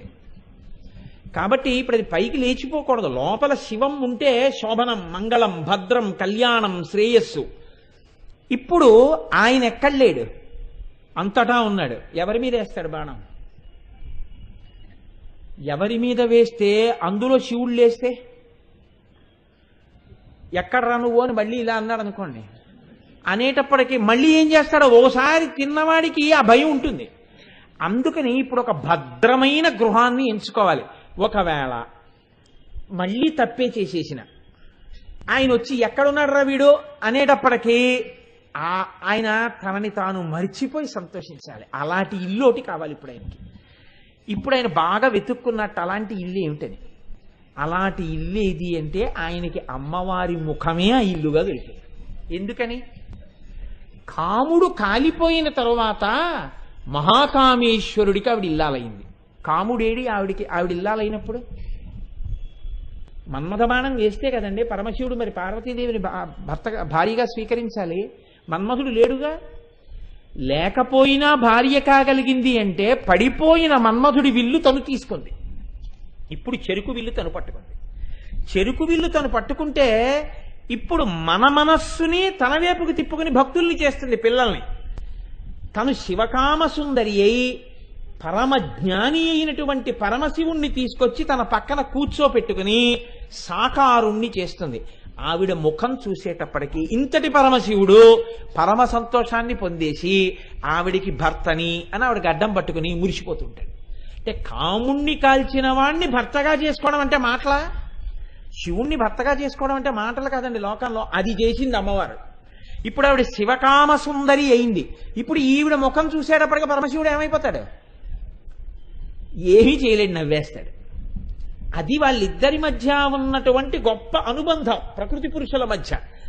ఆవిడ ముఖాన్ని చూస్తే మాత్రం ఎంత కోపమో పోతుంది, సంతోషాన్ని పొందేస్తాడు, ఆనందం పొందుతాడు. ఇది భార్యకి ఉండవలసిన లక్షణము. భర్తకి విశ్రాంతి స్థానం ఏది? భార్యయే. ఎంత అలిసిపోయి రానివ్వండి, భార్యని చూసేటప్పటికీ భర్త ప్రసన్నుడైపోవాలి. భార్యని చూసేటప్పటికీ చక్కటి నిద్ర పట్టేయాలి. భర్త ఆరోగ్యం అంతా ఎక్కడుంటుంది అంటే భార్య చేతిలోనే ఉంటుంది. ఎందుకంటే కామేశ్వర ప్రాణనాడి. ఆవిడికి తెలియని బలహీనత ఉండదు, ఆవిడికి తెలియని బలం ఉండదు ఆయన దగ్గర. మీరు బాగా జ్ఞాపకం పెట్టుకోండి. భార్య కన్నా న్యాయమూర్తి లోకంలో ఉండడండి. అందుకే భర్త ఇటువంటి వాడే నాకెన్ని జన్మలెత్తినా రావాలి అని భార్య అన్ననాడు వాడి జన్మ సార్థకత. ఆ మాట రానప్పుడు ఆవిడ మరీ పెంకిదిపోయి అలా అన్నంటే నేనేం చెప్పలేను, కానీ అలా అనిపించుకోవడం పురుషుడి యొక్క పరమధర్మం అయి ఉంటుంది. ఆవిడే న్యాయమూర్తి అయి ఉంటుంది వ్యక్తి జీవితానికి. ఆవిడే లోకంలో వాళ్ళు ఎన్నైనా పొగడచ్చు. వాళ్ళు పొగిడిన ఒక మాట దగ్గర ఆవిడ ఒక వెకిలి నవ్వు నవ్వింది అనుకోండి, అంటే అంతకన్నా కితాబ్ ఇంకోటి లేదు. Is not fit to receive that certificate. మీకేం తెలుసు, నాకు తెలుసు దాని అర్థం. కాబట్టి అమ్మ బాబోయ్ ఆయన ఎంత భక్తి తత్పరుడండి మహానుభావుడు అన్నారనుకోండి, అందనుకోండి ఆవిడ. అంటే అర్థం ఏంటంటే మీకు అంతే తెలుసు, అసలు ఆయన డొల్లతనం నాకు తెలుసు అని. పరమ భక్తి తత్పరుడండి అన్నారనుకోండి, ఆవిడ మహానుభావుడండి నా అదృష్టం అందనుకోండి, ఇంకంతకన్నా సర్టిఫికేట్ అక్కర్లేదు ఆయన భక్తి తత్పరుడండి. చాదస్తం చంపేస్తున్నాడు ఇలాగే అందనుకోండి, అప్పుడు ఆవిడికి అర్థం కాలేదు అని. ఆయన తప్పు కాదు, ఆవిడికి అర్థం కాలేదు అని. ఇది మాటలలో శాస్త్రాలన్నీ వచ్చేస్తాయి. అందుకే ప్రాజ్ఞుడైన వాడు మాటని బట్టే నిర్ణయం చేసేస్తాడు. అందుకే పెద్దల దగ్గర మాట్లాడడం అంటే చాలా జాగ్రత్తగా ఉండు అని చెప్తుంది శాస్త్రం. కనుక ఇప్పుడు మన్మథుడికి చాలా భద్రమైన గృహం ఇది, అమ్మవారి ముఖమే, అందులో కూర్చున్నాడు వెళ్ళి. కూర్చుంటే ఇప్పుడు ఆయనకి కోరిక ఏమిటి? ఇంకోసారి అమంగళం రాకూడదు. అమంగళం ఎవరి విషయంలో ఆయనకి బెంగ? వాళ్ళ ఆవిడ గురించి కాదు, తన గురించే. ఎందుకని? చేసే ఉద్యోగం అటువంటిది, రోజూ బాణాలు వెయ్యాలి. ఆ బాణం వేసేటప్పుడు మళ్ళీ ఎక్కడ మూడో కన్ను తెరుస్తాడో అని బెంగ. అందుకని తన ఇంటికి అనుకున్నట్ట, ఎప్పుడూ మా ఇంటికి తోరణం ఉండాలి. ఎప్పుడు మా ఇంటికి తోరణం ఉండాలంటే ఏంటి? మా ఇల్లు శుభంగా ఉంది, మా ఇంట్లో అమంగళం లేదు, అమంగళం లేదు కాబట్టి మా ఇంటికి ఎప్పుడు తోరణం ఉంటుంది. తోరణం ఎక్కడ కడతారండి? తోరణం లోపల గడప కట్టరు, లేకపోతే కింద గడప కట్టరు, పక్క గడపలకి కట్టరు, పైన ఉన్నటువంటి కమ్మికి కడతారు. అందుకే ఆ కమ్మికి ఒక్కదానికే ఇంటి మొత్తం మీద ఒక పేరుంది. ఆ కమ్మిని లక్ష్మీ కమ్మి అని పిలుస్తారు. ఆ కమ్మి పుచ్చిపోయినా, ఆ కమ్మిని కన్నాలు పడిపోయి దాన్ని తొందరగా బాగు చేయించకపోయినా ఇంటి యజమానికి అరిష్టం. అందుకే తోరణం దేనికి అంటే పైన ఉన్న లక్ష్మీ కమ్మికి. ఇంట్లో పెళ్ళవుతోంది, లక్ష్మీ కమ్మికి మంగళతోరణం ఉంటుంది. ఇంట్లో ఉన్నవాడు ఎప్పుడూ సంతోషంగా ఉంటున్నాడు, లక్ష్మీ కమ్మికి ఏదో ఒక అలంకారం ఉంటుంది. అలంకారం లేని లక్ష్మీ కమ్మి ఇంటికి ఉంటే లోపల ఉన్నవాడు సుఖంగా ఉన్నాడని నిర్ణయము కాదు. అందుకే ఇంటి ముందున్న లక్ష్మీ కమ్మికి పూలదండో, తోరణమో, భగవన్మూర్తో, లేకపోతే దాని మీద ఏదో ఒక ఈశ్వర మూర్తో ఏదో ఒకటి ఉండాలి. అంతకన్నా తోరణం ఇంకోటి ఏముంటుంది? కాబట్టి ఇప్పుడు మన్మధుడు ఇల్లు ఇదైతే, అమ్మవారి ముఖమైతే, ఆయన తోరణం కట్టుకున్నట్ట. ఏమిటా తోరణం? అమ్మవారి కనుబొమలే తోరణము. అమ్మవారి కనుబొమలు అమ్మవారి యొక్క ముఖమునందు ఎంత శాశ్వతత్వంతో ఉంటాయో, ఆడదాని కనుబొమలు పరమ మంగళప్రద స్థానములు. పురుషుడివైనా సరే. అందుకే కనుబొమలు తీయడం మహానేరం, గుర్తుపట్టలేరు మీరు మనిషిని అసలు. కాబట్టి ఇప్పుడు అమ్మవారి యొక్క కనుబొమలు మన్మధుడి యొక్క ఇంటికి మంగళ తోరణములు. కాబట్టి ఇప్పుడు మళ్ళీ మన్మధుడికి ఇంకా అమంగళం ఉందా? ఇక లేదు. ఎందుకు లేదు? ఆ మంగళ తోరణానికి ఉన్న శక్తి. ఇప్పుడు ఈ మంగళ తోరణం ఎవరి భయం పోయిందనడానికి గుర్తు? ఎవరి భయం పోయిందండి ఈ మంగళ తోరణాలు ఉండడం వల్ల? మన్మధుడి భయం పోయింది. అది మన్మధుడి ఇల్లు, అమ్మవారి యొక్క ముఖం. అందులో ఉన్న కనుబొమలు మంగళ తోరణాలు అయితే ఆ మంగళ తోరణాల వల్ల మన్మధుడి భయం పోయింది. ఆ మంగళ తోరణాలని నువ్వు చూస్తే నీకు భయం పోయింది. కాబట్టి ఇప్పుడు భయాన్ని పోగొట్టడానికి హేతు ఏదైంది అమ్మవారి ముఖంలో, అమ్మవారి శరీరంలో? ఆవిడ కనుబొమలు అయ్యాయి. అందుకే కనుబొమలు మంత్రంలో 5 బీజాక్షరాలుగా మారిపోతాయి. 5 బీజాక్షరాలుగా మారిపోయి ఈ బ్రహ్మాండము సుఖంగా ఉండడానికి ఏ 5 అవసరమో 5 బీజాక్షరాలు ఆ 5ంటిని ఇచ్చేస్తాయి. ఇచ్చేస్తే బ్రహ్మాండం అంతా సుఖంగా ఉంటుంది. ఇంత శక్తి అంతా ఎక్కడికెళ్ళి నిలబడిపోయింది? అమ్మవారి యొక్క కనుబొమల యందు నిలబడిపోయింది. ఇది చెప్పడంలో ఎంత గమ్మత్తుగా చెప్పారో చూడండి. వదన స్మరమాంగల్య గృహతోరణ చిల్లిక. స్మరుడి పాలిట మంగళప్రదమైనటువంటి గృహముగా అమ్మవారి ముఖమై ఆమె యొక్క కనుబొమలు ఆ ఇంటి మంగళతోరణములై ఒప్పారుచున్నవి. ఇది వదన స్మరమాంగల్య గృహతోరణ చిల్లిక. ఇప్పుడు ఇందులో ప్రధానమైన లక్షణం స్మరుడి విషయంలో ఒకటి నిరూపణం కావాలి. ఏది? అమ్మవారి ముఖం చూస్తే శంకరుడు నవ్వేస్తాడు. ఇది నిరూపణం అయితే కదండి స్మరుడికి భద్రత ఇంట్లో ఉండడం. ఇది నిరూపణం కానంతసేపు ఆవిడ ముఖం చూసినా సరే, శివుడికి కోపం వచ్చిందా, ఆవిడ ఎదురొచ్చినా ఆయన లెక్క పెట్టడం అన్నారనుకోండి, అప్పుడు ఆయన ఉండి ఉపయోగం లేదు, దానికి తోరణాలు కట్టుకునే ఉపయోగం లేదు. అలా ఎక్కడైనా నిరూపించబడి ఉందా? అలా ఎవరైనా చెప్పారా?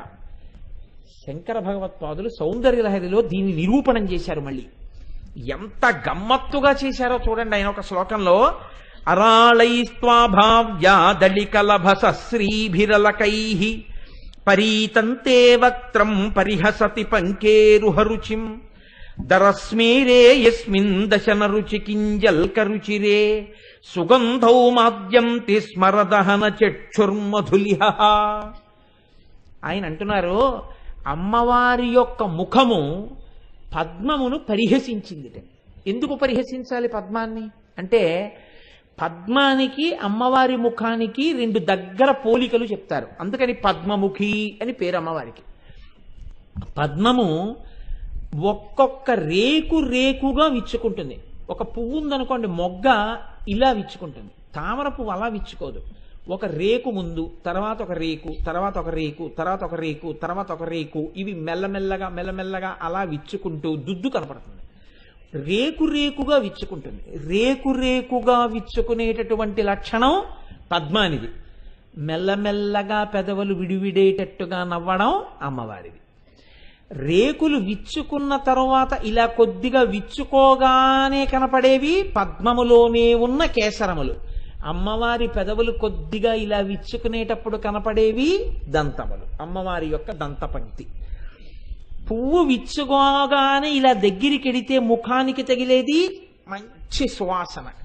అమ్మవారి ముఖాన్ని దగ్గరగా చూస్తే తగిలేది సువాసన. పద్మం దగ్గరికి వెళ్ళి చూస్తే తగిలేది చల్లతనం. అమ్మవారి ముఖాన్ని దగ్గరగా చూస్తే తగిలేది చల్లతనం. ఇవన్నీ సరిపోయాయి. కానీ అరాళై స్వాభావ్యా దళికలభస శ్రీభిరలకై, ఎప్పుడూ కూడా ఈ తామర పువ్వు, ఈ పద్మం ఎక్కడుంటుందో ఈ పద్మం మీద ఎగురుతుంటాయి తుమ్మెదలు. ఇవి విచ్చుకునే వరకు అవి ఏం చేస్తాయంటే పద్మం మీదకి రావు, ఇది విచ్చుకునే వరకు దగ్గరకు వస్తాయి. ఇంకా విచ్చుకోలేదు పద్మం. పెటల్ బై పెటల్ అంటారు, అంటే రేకు తర్వాత రేకు విచ్చుకోవాలి. ఈలోగా అవి ఏం చేస్తాయంటే అలా ఎగురుతాయి, ఎగురుతూ తిరుగుతుంటాయి. ఈ పద్మం విచ్చుకోవడం కోసం కిందకి చూస్తూ ఎగురుతాయి. పద్మం విచ్చుకునే వరకు చూస్తూ ఎగిరేటటువంటి నల్ల తుమ్మెదల యొక్క కాంతి ఎలా ఉంటుందో అలా నల్ల తుమ్మెదల కాంతితో ఉన్నటువంటి కాంతిని పరిహసించినట్టుగా ఉండేటటువంటి తుమ్మెదలు అమ్మవారి ముఖం మీద పడినటువంటి అలకలు, అంటే అమ్మవారి యొక్క ముంగురులుట. నల్లని ముంగురులు ఎగురుతున్న నల్లగొండ గండు తుమ్మెదల్లా ఉంటాయిట. మిగిలినవి సరిపోయాయి. ఏది సరిపోదు? పద్మములను ఆవిడ ఎందుకు పరిహసించాలి అంటే, పద్మం సాయంకాలానికి వాడిపోతుంది, కానీ అమ్మవారి ముఖము ఎన్నడూ వాడదు. సరికదా? అన్నిటికన్నా గొప్ప లక్షణం ఏమిటి? స్మరదహన చక్షుర్మధులిహ. ఇది స్మరుడికి భద్రం చేసింది. అందుకే శంకరాచార్యులు వారు లలితా సహస్రంలో ఉన్న నామంలో ఉన్న నామాన్నే ఇక్కడికి తెచ్చారు. స్మరదహన.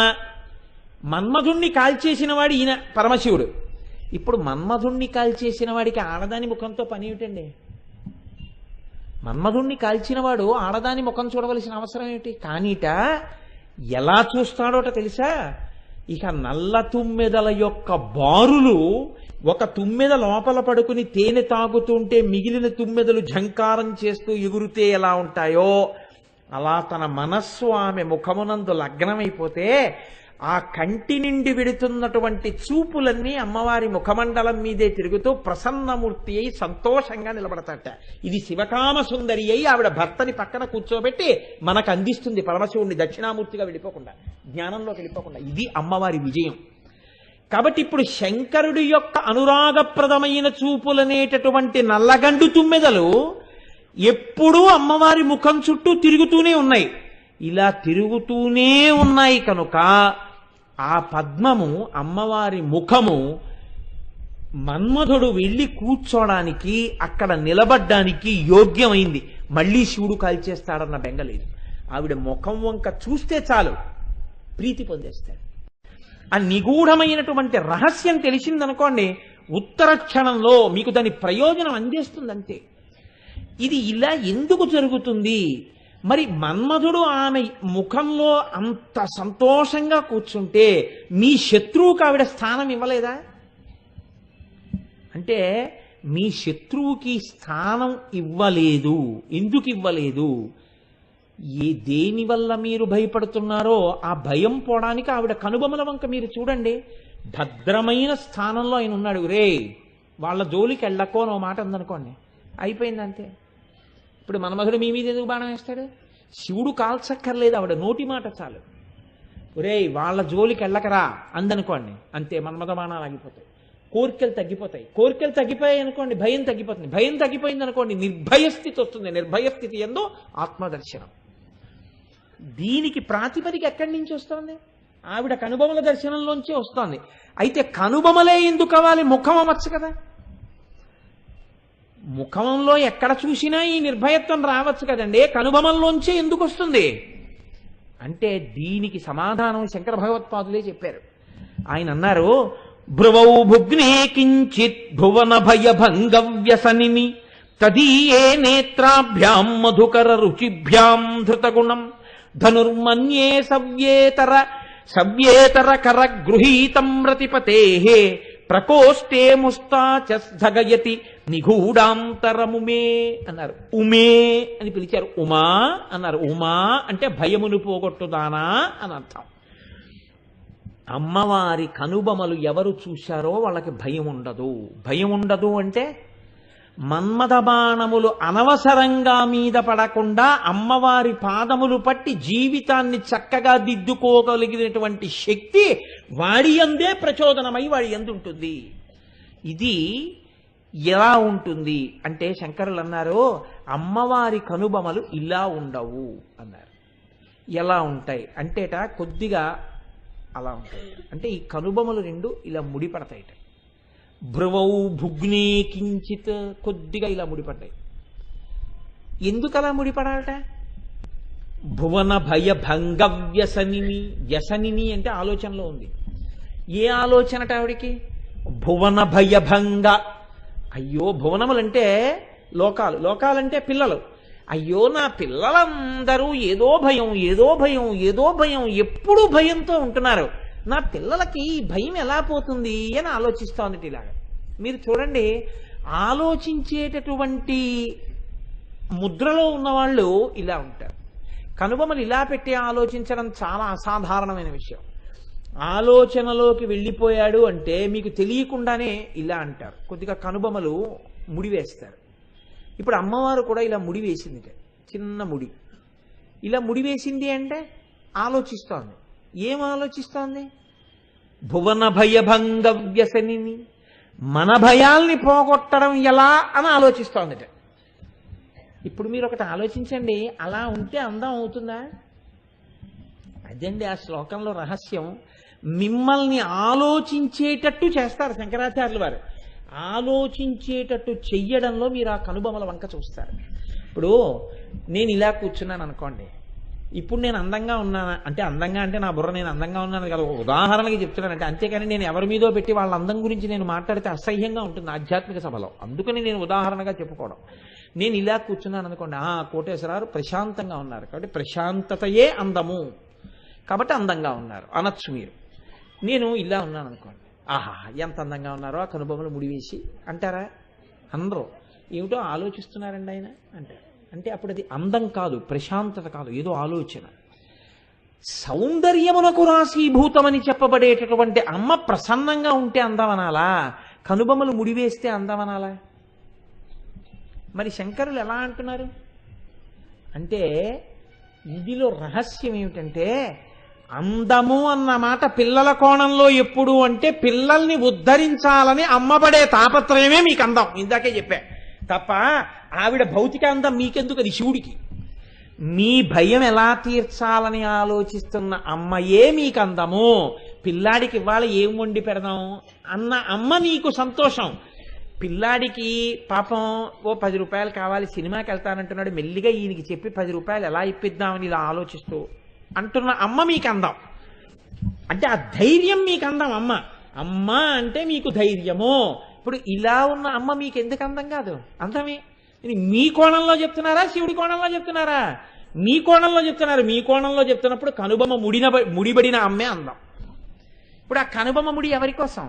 తన కోసం కాదు, మన కోసం. మన కోసం ముడిపడిన కనుబొమలు కలిగిన అమ్మ ఖచ్చితంగా అందగత్తే. కాబట్టి ఇప్పుడు భ్రువౌ భుగ్నే కించిత్ భువన భయ భంగవ్యసిని. ఇప్పుడు ఈ కనుబొమలు ఇలా కొద్దిగా ముడిపడ్డాయి. ఈ కనుబొమలు ఎలా చూడడం? అమ్మవారి ముడిపడినటువంటి కనుబొమలు మనం బాగా దర్శనం చెయ్యాలి. చెయ్యండి చెయ్యండి చెయ్యండి చెయ్యండి అన్నాం అనుకోండి, సాధారణంగా మీకు లోకంలో ఉండేటటువంటి గమ్మత్తు ఎలా ఉంటుందంటే, మీరు ఎప్పుడైనా అమ్మవారి మూర్తి దర్శనం చేద్దామని వెడితే ఈ కనుబొమల మీద వెండిది ఏదైనా ఇలా పెట్టేస్తుంటారు, లేకపోతే బంగారపుది ఏదైనా ఇలా పెట్టేస్తారు. కనుబొమ్మ అంటే దేంతో తయారు చేయబడుతుందండి? వెంట్రుకతో చేయబడుతుంది కదా. వెంట్రుకల యొక్క సమూహమే కనుబొమలు. ఇది మీరు ఒడిసి పట్టుకోవలసిన రహస్యం అండి. అమ్మవారి కనుబొమ కనుబొమగా మీకు ఎలా కనపడుతుంది అంటే, వెంట్రుకలతో ఉంటేనే నిజమైన కనుబొమ కదండి. చెయ్యిలా ఉంటే చెయ్యి అనొచ్చు, కనుబొమ అనాలంటే వెంట్రుకలతో ఉంటేనే కనుబొమ. ఏ విగ్రహానికి అలా ఉంటుంది నాకు చెప్పండి? ఉంటుందా ఎక్కడైనా? ఉండదు. మరి ఎక్కడ దర్శనం చేస్తారు మీరు? మనసులో దర్శనం చెయ్యాలి. మనసులో దర్శనం చెయ్యాలంటే మీ మనసుకే అమ్మవారు కనుబొమలు ఇలా ఉంటాయని అందించేవాడు ఉండాలా? ఇలా ఉంటాయని చెప్తే ఇప్పుడు ఏం చెప్పాలి? ఆ వెంట్రుకల యొక్క కూర్పు చెప్పాలి. అప్పుడు సౌందర్య వర్ణనం చేసినట్టే కదా.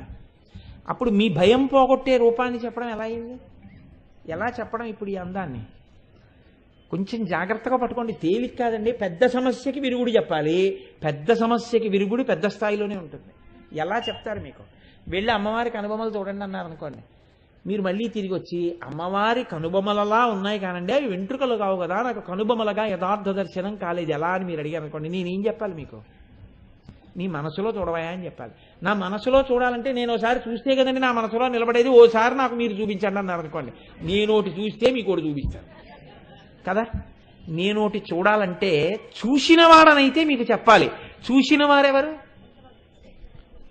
ఎవరు ఈ లోకంలో మహాపురుషుడో ఆయనే చూశాడు అమ్మవారిని. ఆ చూసిన వాళ్లే చెప్పాలి అమ్మవారి గురించి. దుర్వాసో మహర్షి చెప్పాలి, మూకశంకరులు చెప్పాలి, శంకర భగవత్పాదులు చెప్పాలి, అలాంటి వాళ్ళు చెప్పాలి. చెప్తే అమ్మవారి యొక్క కనుబొమ నల్లటి వెంట్రుకలతో, ఆ వెంట్రుకలు ఇంతంత ఉంటాయి, ఇలా ఉంటాయి, ఇలా కొనదేరి ఉంటుందని చెప్తే ఇప్పుడు అందం చెప్పినట్ట, మీ భయం తీర్చే అమ్మ అందం చెప్పినట్ట, బాహ్య అందం చెప్పినట్టు. బాహ్య అందం శంకరాచార్యులు వారైనా పెట్టడే, అలా ఎలా చెప్పచ్చు? కాబట్టి కనుబొమల గురించి చెప్పడం విషయంలో చాలా కష్టం. ఏదైనా చెప్పచ్చు, కనుబొమల గురించి చెప్పన్నారనుకోండి చెప్పడం కష్టం. చెప్పనన్నారనుకోండి లోకానికి ఉన్న సమస్య తీరదు. ఇది ఒకటి సమస్య కాదు, ఇద్దరి సమస్య కాదు. ఎలా చెప్పాలి? ఈ చెప్పడంలో శంకరుల ప్రజ్ఞ చూడండి. ఆయన అన్నారు భువన భయ భంగవ్యసనిని, ఇలా ముడేసింది. ఇప్పుడు మీరు ఎదురుగుండా ఉన్నటువంటి వ్యక్తి ఎవరైతే మీకు చెప్తున్నారో ఆయనని ఊహ చేశారనుకోండి, అనగా శంకర భగవత్పాదుల్ని ఊహించారు.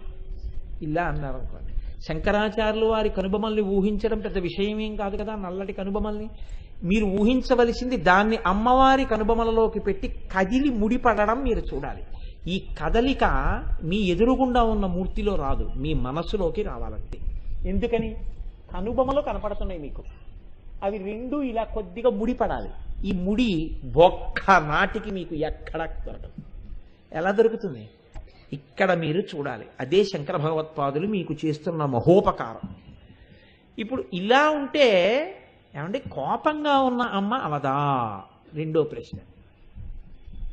అదో కారణం కదండి. మరి అప్పుడు క్రోధమూర్తి అయిన అమ్మని చూడడం మాకు భయం కాదా? కనుబొమల దర్శనం చేసేయడం అంటే ఏదో వదనస్మర మాంగళ్య గృహతో రణచిల్లిక, మన్మధుడు అక్కడేమో నివాసం కట్టుకున్నాడు అందులో మంగళతోరణాలని చెప్పేయడం 2 నిమిషాలండి. 1000 నామాలు ఇవాటికి పూర్తి చేసేయచ్చు. అందులో ఉన్న రహస్యాన్ని గుర్తెరిగే ప్రయత్నం చేస్తే అసలు నిజంగా మీరు చూస్తున్నారా, నామం చెప్తున్నారా, నామం నోటితో చెప్తున్నారా, ప్రయత్నం చేశారా, బయటకు వచ్చేస్తుంది.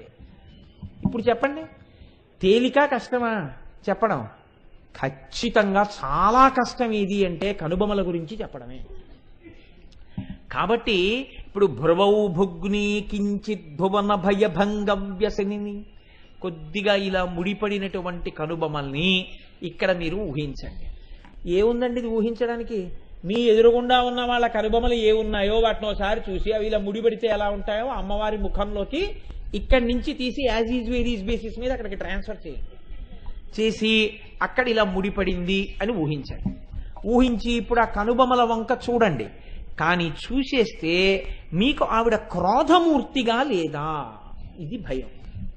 అప్పుడు ఏమండి నేను ఆవిడ క్రోధంతో ఉన్న మూర్తిని ఉపాసన చేసినటువంటి ఇబ్బందులు నాకు వచ్చేవా? వెంటనే శంకరాచార్యుల వారు మీకు ఒక అభయం ఇస్తున్నారు.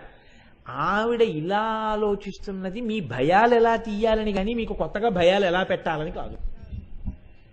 కాబట్టి నీకెందుకు భయం ఇలా ముడిపడిన మూర్తిని దర్శనం చేయడానికి? దర్జాగా చెయ్యి. కాబట్టి భ్రువౌ భుగ్నే కించిత్ భువన భయ భంగ వ్యసనిని. ఎంత గొప్ప మాటలు వేస్తారండి శంకరాచార్యుల వారు. ఎంత ఆలోచిస్తే ఆ శ్లోకం వస్తోందో చూడండి ఆయన హృదయంలోంచి. తదీయే నేత్రాభ్యాం మధుకర రుచిభ్యాం ధృతగుణం.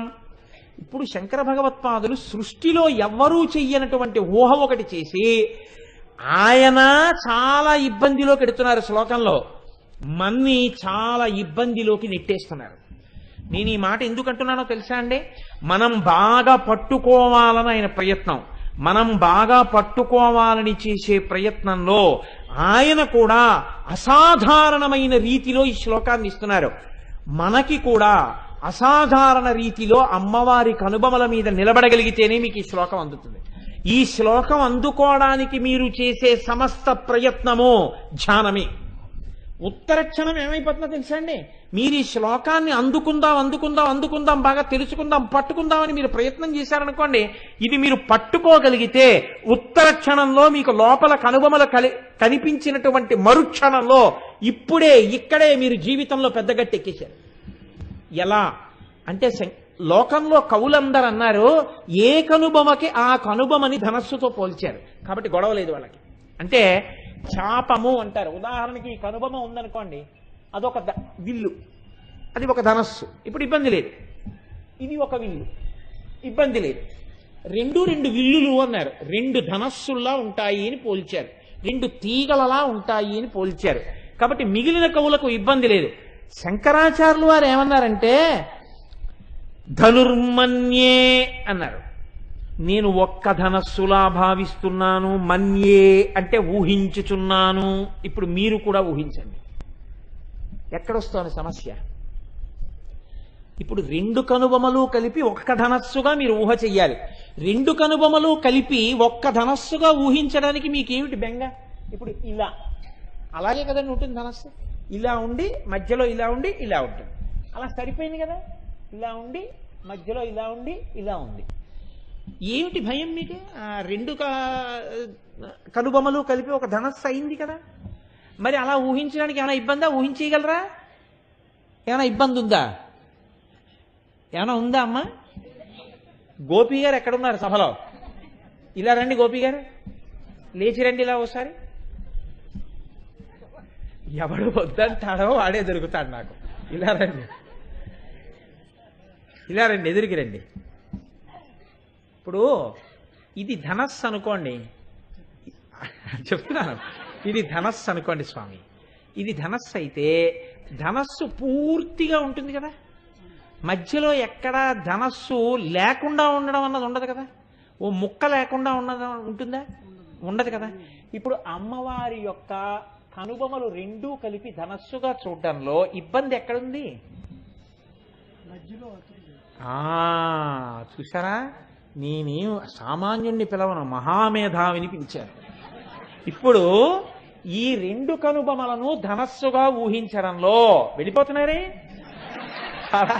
సరే, ఇప్పుడు ఈ రెండు కనుబొమలను కలిపి ధనస్సుగా ఊహించడంలో ఇబ్బంది ఎక్కడుంది అంటే ఈ రెండు కనుబొమలు కలిసి లేవు, మధ్యలో విడిపోయింది, బొట్టు పెట్టుకునే స్థానం ఉంది కదండి. కాబట్టి అది ఒక ధనస్సు ఎలా అవుతుంది? అవదు. ఒక ధనస్సు కానప్పుడు అది మధ్యలో కానీ ఎడు ఉండిపోయింది అనుకోండి, ధనస్సు ముక్క లేదు మధ్యలో, అప్పుడు ఆ ధనస్సు ఎందుకైనా పనికొస్తుందా? అది భంగమైపోయిన ధనస్సు, శివధనుర్భంగంలాగా. అలా పోల్చచ్చా? విరిగిపోయిన ధనస్సుతో, మధ్యలో ఊడిపోయిన ధనస్సుతో అమ్మవారి కనుబొమల్ని పోల్చచ్చా? శంకర భగవత్పాదులంతటి మహాప్రజ్ఞాశాలి ఎలా వేశారు ఈ మాట? అమ్మా ధనుర్మన్యే రెండు కలిపి ఒక ధనస్సు అని ఎలా అన్నారు శంకరాచార్యులు వారు. అంటే శంకరాచార్యులు వారు తప్పు చేశారని నేను అంటున్నాను అనుకోకండి, నేను అంతటి పాపిష్టివాణ్ణి కాను. ఆ కోణంలో మిమ్మల్ని తీసుకెళ్లే ప్రయత్నం చేస్తున్నాను నేను. ఇప్పుడు ధనుర్మన్యే అయితే సాధారణంగా ఏమంటామంటే, అంత అల్లరి ఎందుకంటే దానికి రెండు కనుబొమలు కలిసిపోయి ఉన్నాయి, వెంట్రుకలు ఇక్కడ కూడా పెరిగాయి, ఒక ధనస్సు అయిపోయిందిగా. కానీ సాముద్రిక శాస్త్రంలో ఆడదానికి రెండు కనుబొమల మధ్యలో వెంట్రుకలు పెరిగిపోయి ఉంటే ఆమెను ఉత్తమ జాతి స్త్రీగా పరిగణింపరు సాముద్రికంలో. అంతవరకే, నేను నడువుడి గురించి మాట్లాడటం లేదు, సాముద్రిక లక్షణంలో చెప్తున్నాను. అప్పుడు అమ్మవారు మహాపతివ్రత, గొప్ప సాముద్రిక లక్షణములు కలిగినటువంటి తల్లి. ఇప్పుడు అక్కడ వెంట్రుకలు పెరిగి ఉన్నాయి అన్నారనుకోండి, అప్పుడు మీరు ఆవిడ్ని అపచారం చేసినట్టు అవుతుంది. కాబట్టి కలిసి ఉంది, రెండు కనుబొమలు కలిసి ఉన్నాయి అని మీరు చెప్పకూడదు. చెప్పకపోతే రెండు కనుబొమలు విడివడే ఉన్నాయి అని మీరు చెప్పాలి. రెండు కనుబొమలు విడివడే ఉన్నాయి అని మీరంటే ఎలా రెండు కనుబొమలు కలిసి ఒక ధనస్సు అవుతాయి? ఒక సమస్య అండి, అలా పక్కన పెట్టి ఉంచండి. ఒక సమస్య. ఇప్పుడు సమస్య ఎక్కడుందో భయం అక్కడుంది. ఎలా ఇది పూర్తవుతుంది అని భయం పోగొట్టడానికి కొత్త భయాన్ని సృష్టించారు శంకరాచార్యులు వారు. రెండు, ధనస్సుకి పూర్తి ఎప్పుడవుతుంది? వింటినారి కూడా ఉంటేనే. వింటినారి లేని ధనస్సు అండి, అప్పుడు అది ఎందుకు పనికొస్తుంది? దూడల్ని గాయడానికి కర్రగా పనికొస్తుంది, బాణం వేయడానికి ధనస్సు అవదు. ధనుర్మన్యే అది ధనస్సు అంటే దానికి వింటినారి ఉండాలి. వింటినారు ఏమిటి శంకరాచార్య స్వామి వారు మరి అంటే, శంకరులు అంటున్నారు తదీయే నేత్రాభ్యాం మధుకర రుచిభ్యాం ధృతగుణం. అమ్మవారి యొక్క కంటి చూపులున్నాయే, ఈ కంటి చూపు ఇలా నిలబడి ఉండదు అని ఇలా ఇలా దృశాద్రాఘీయస్యాదరదలిత నీలోత్పల రుచ ఇలా ఇలా తిరుగుతుంటాయి కళ్ళు ఇక్కడి నుంచి ఇక్కడికి. ఎందుకని? పిల్లల్ని అలా చూసుకుంటూ ఉంటుంది ఆవిడ ఎప్పుడు, ఇలా చూసుకుంటూ ఉంటుంది. కాబట్టి ఈ నల్లగుడ్లు ఇలా ఇలా తిరుగుతున్నప్పుడు వచ్చిన ఈ చూపులే వింటినారి. ఇప్పుడు ఈ రెండు కనుగుడ్లు ఈ ముక్కు మీదకి వచ్చేసాయనుకోండి, చూపులు అసహ్యకరమైన చూపు. కాబట్టి ఎక్కడి వరకు తిరుగుతాయి? ముక్కు వరకే తిరుగుతాయి. ఇలాగా ఇటు తిప్పినా ఈ కన్ను ఇక్కడ వరకే, ఇటు తిప్పినా ఇక్కడ వరకే. అప్పుడు వింటినారికి కూడా మధ్యలో ముక్కడ్డు. వింటినారి పూర్తిగా ఉందా? లేదు. ధనస్సు పూర్తిగా ఉందా? లేదు. ఇప్పుడు ఎలా ధనస్సు అయింది? ధనస్సు కాని దాన్ని రెండు కనుబొమలు కలిపి ఒక ధనస్సుగా ఊహించు అని శంకరాచార్యుల వారు ఎలా చెప్పారు? ఇది ఎలా కుదురుతుంది అంటే, ఇప్పుడు మీరేం చెయ్యాలి? ఓ పుస్తకం, ఆ సౌందర్యలహరి పుస్తకాన్ని పక్కన పెట్టి అమ్మవారి మూర్తి ఒకటి ఇక్కడ పెట్టుకుని ఈ కనుబొమల వంక బాగా చూసి, ఈ శ్లోకం వంక బాగా చూసి, ఇక్కడ చెయ్యెట్టి అక్కడ ఇలా బొట్టు మీద చెయ్యి పెట్టి ఇలా ఎలా ఉంటుంది? ఇక్కడ మధ్యలో ఖాళీ, చూపులకి గుడ్డు ఇక్కడ వరకే తిరుగుతుంది. కాబట్టి ఆ శ్లోకాన్ని మీరు లోపల అన్వయం చెయ్యాలంటే, నేను మీకు నిజం చెప్తున్నానంటే, మీరు బాగా అనుభవించాలంటే అద్దం ఒకటి పెట్టుకుని మీ కళ్ళు కూడా మీరు తిప్పుకోవాలి. ఎందుకని? తదీయే నేత్రాభ్యాం మధుకర రుచిభ్యాం ధృతగుణం.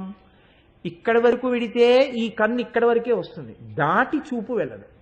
ఇటు తిరిగితే ఈ కన్ను ఇక్కడ వరకే వస్తుంది. పోనీ దృశాద్రాఘీయస్య అన్న ఇలా వస్తున్నప్పుడు రెండు కళ్ళు కలిపి మధ్యలోకి చూడాలి తప్ప ఈ చూపు ఇక్కడ దాటదు, ఈ చూపు ఇక్కడ దాటదు, మధ్యలో ముక్కడ్డుంది. వింటినారి ఎలా ఉంటుంది? వింటినారి లేదు. మరి ఇది ధనస్సుగా చూద్దామంటే మధ్యలో ఖాళీ, వింటినారి చూద్దామంటే మధ్యలో ఖాళీ. ఇప్పుడు తెగిపోయిన వింటినారి, పూర్తిగా లేని ధనస్సు కదండి అది, రెండు కనుబొమలు కలిపితే. అప్పుడు ధనుర్మన్యే అని మీరు ఎలా అంటారు? అపచారమా కాదా అమ్మవారి పట్ల? రెండు ధనస్సులు అన్నారనుకోండి, గొడవ ఉంటుందా? లేదు. ఎందుకని? ఈ కన్ను ఇక్కడ వరకు ఉంటుంది, ఈ కన్ను ఇక్కడ వరకు ఉంటుంది. పై కనుబొమ్మకి ధనస్సు, ఇక్కడ వరకు వింటినారి. ఇదొక ధనస్సు, ఇదొక వింటినారి. రెండు ధనస్సులు అంటే ఇబ్బంది లేదు. రెండు ధనస్సులు కాదు, ఒక్క ధనస్సు అనడం వల్ల వచ్చింది ఇబ్బంది అంతా. మరి ఎలా దీనికి పరిష్కారం అంటే, శంకరాచార్యులు వారు అన్నారు, నీ చెప్తాను, నీకు ఎందుకంత కంగారు అన్నారు. చూడు నేను చెప్తాను, మూడో పాదంలోకి వెళ్ళు, అక్కడ కదా నేను ధనస్సు అన్నాను, ధనుర్మన్యే. ఇప్పుడు సవ్యేతరకర గృహీతం రతిపతే, అక్కడ మన్మధుడు పట్టుకున్నాడయా అన్నారు. ప్రకోష్ఠే ముష్టాచగయతి నిగూఢంతరముమే, మన్మధుడు పట్టుకుంటే ఏ చేత్తో పట్టుకున్నాడు? ఏ చేత్తో పట్టుకుంటే మీకేమిటండి సమస్య అని అడగచ్చు. ఇక్కడ మళ్ళీ ఇంకో ఇబ్బంది. సవ్యేతరకరం, సవ్యము కాని చేత్తో పట్టుకున్నాడు. అంటే సవ్యం అంటే కుడా ఎడమా? ఏమ్మా?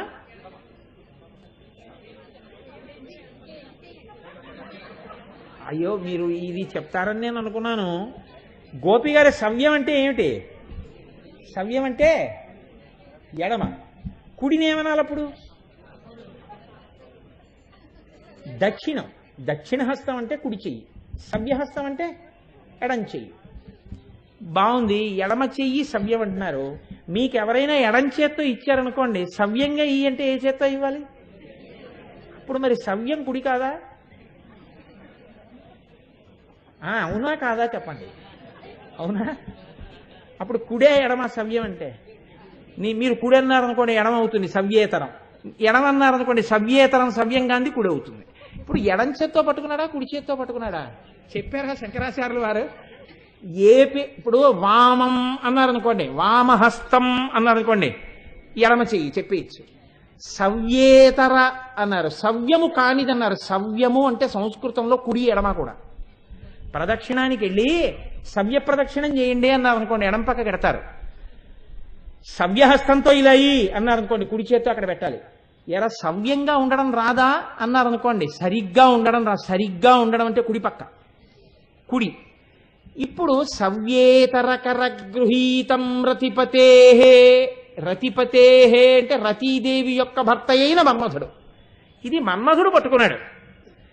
ఎందుకని? మన్మధుడే ఎందుకు పట్టుకోవాలి ఈ ధనస్సు? ఆ ఇంట్లో ఉండేవాడు ఆయన ఒక్కడే. అర్జునుడు పట్టుకుంటే కుదరదు, మన్మధుడే పట్టుకోవాలి అక్కడ. ఎందుకని? ఆ ఇల్లు మన్మధుడిది. అమ్మవారి గృహంలో ఉండేటటువంటి వాడు మన్మధుడు కాబట్టి మన్మధుడే ఆ ధనస్సు పట్టుకోవాలి. ఎవరి మీద పట్టుకోవాలి ఆ ధనస్సు? అమ్మవారి ముఖం చూసినప్పుడు చిట్లించుకోకుండా నవ్వించడానికి పట్టుకోవాలి ఒక ఆయన్ని. ఆయన కోసం ఆ ధనస్సు. ఎవరిని?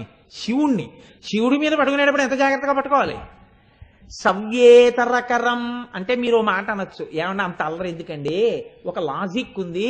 సాధారణంగా ధనస్సుని ఎలా పట్టుకుంటారు? ఏ చేత్తో పట్టుకుంటారు గోపి గారు?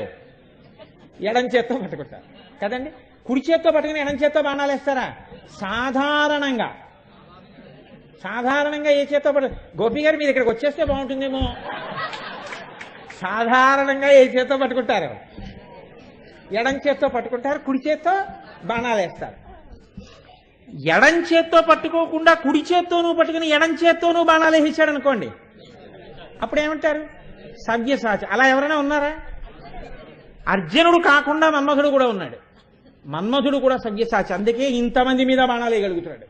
లేకపోతే స్పాండిలైటిస్ వస్తుంది ఒకవైపు నుంచే బాణాలు వేస్తే. అటువైపు ఉన్న స్పైన్ సరిగిపోయి రెండు చేతులతో వేస్తాడు. కాబట్టి ఇప్పుడు సవ్యేతర అంటే కుడి చేత్తో వేశాడా, ఎడం చేత్తో వేశాడా? రెండు చేతులతో అన్నారనుకోండి మీరు.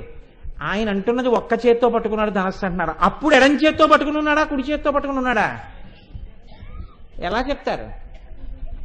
సవ్యేతరకరం అంటే ఇప్పుడు కుడిది కానిది ఎడమా, ఎడమ కానిది కుడా? ఏ చేత్తో పట్టుకున్నాడు అంటే మీరిప్పుడు కళ్ళు మూసుకుని ధ్యానం చెయ్యాలి. ధ్యానం చేస్తే మీకు కనపడుతుంది. ఇప్పుడు చాలా జాగ్రత్తగా పట్టుకునే ప్రయత్నం చేయండి సుమా. ఇది మాత్రం నేను రెండో మాట చెప్పను, ఒక్క మాటే చెప్తాను. ఈ ఒక మాట చెప్పినప్పుడు పట్టుకున్నారో అంతే, మీకు 100కి 150 వస్తాయి. నేను చెప్పినప్పుడు ఒక్కమారు చెప్పినప్పుడు మీరు పట్టుకోలేకపోయారో అంతే. ఇక నేను చెప్పను, నన్ను మళ్ళీ ఇలాగా అండి అలాగా అండి అని ఇక అడగవద్దు. బాగా పట్టుకునే ప్రయత్నం చెయ్యండి. నేను మీకు అర్థమైపోయేటట్టుగా చెప్పేటటువంటి ప్రయత్నం చేస్తాను. గోపి గారు ఒక్కసారి ఇలా రండి, ఒక్కసారి రండి. గోపి గారు రండి.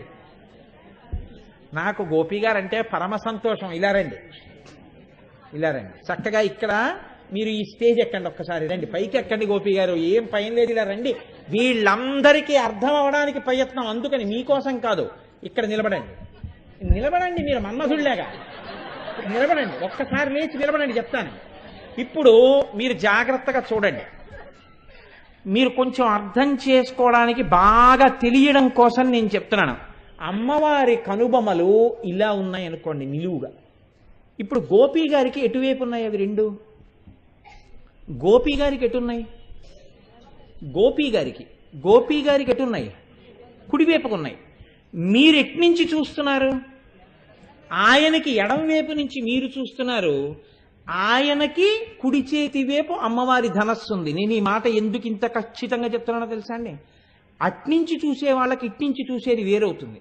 అటున్న వాళ్ళందరూ ఇటున్నట్టుగా భావన చేసి చూడాలి. అందుకు చెప్తున్నాను ఈ మాట. లేకపోతే ఏమవుతుందంటే సభలో ఇది నేను నోటితో చెప్పలేక కాదు, ఆయన ఎందుకు పిలిచానంటే, నేను నోటితో చెప్పాను అనుకోండి, అటు కూర్చున్న వాళ్ళు ఒకలా ఊహిస్తారు, ఇటు కూర్చున్న వాళ్ళు ఒకలా ఊహిస్తారు. నాకు పరిష్కారం ఏమిటంటే, ఎవరో ఒకరిని ఇక్కడ నించోబెట్టి చెప్పడం తప్ప పరిష్కారం లేదు దీనికి. లేకపోతే నేను 3 రోజులు చెప్పినా మీకు అర్థం కాదు. అందుకే ఆయన్ని పిలిచాను తప్ప ఆయన్ని ఇబ్బంది పెట్టడం నా లక్షణం కాదు. మీరు నవ్వకుండా పరమ జాగ్రత్తగా వినండి. ఇప్పుడు సభలో ఉన్న వాళ్ళందరం ఎడం పక్కకే ఉన్నాం. ఎందుకంటే కుడి చేత్తో పట్టుకుంటే ఏమవుతుంది, ఎడం చేత్తో పట్టుకుంటే ఏమవుతుంది బాగా అర్థం చేసుకోవాలంటే ఇటు పక్కన నిలబడి చూసే ప్రయత్నం చెయ్యండి. అటువైపు నుంచి కుదరదు. అమ్మవారి కనుబొమలు ధనస్సుగా ఇలా ఉన్నాయి, తలడ్డేస్తుంది. అందుకని ఇప్పుడు ఇటు పక్కన ఉన్నారు. ఇప్పుడు గోపి గారు కుడి చేత్తో పట్టుకోండి ఒక్కసారి. ఆ ధనస్సును పట్టుకున్నట్టు మధ్యలో ఆ తాళం చెవులు తీసేయండి, చేతిలోంచి జేబులో వేసుకోండి. అలా పట్టుకోండి. పట్టుకున్నారా?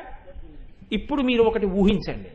ఆయన మన్మథుడు, అది అమ్మవారి యొక్క కనుబొమలు. ఇప్పుడు ఆ కనుబొమల్ని ధనస్సుగా పట్టుకున్నారే, మన్మథుడు పట్టుకున్నాడు. ఇప్పుడు సవ్యేతరకరగృహీతం రతిపతే, రతీదేవి అనురాధ గారు అనుకోండి, రతిపతేహే ఇక్కడ ఉన్నారు, మన్మథుడు పట్టుకున్నారు. సవ్యం అంటే కాసేపు మీరు ఏమనుకుంటారంటే ఎడమ చెయ్యి అనుకోండి. సవ్యేతరకరం, సవ్యము కానిదేది కుడి చెయ్యి. ఇప్పుడు కుడి చేత్తో ఆయన పట్టుకున్నారు. పట్టుకుంటే ఒక దోషం వచ్చింది ఆ పట్టుకోవడంలో. ఏమిటొచ్చింది?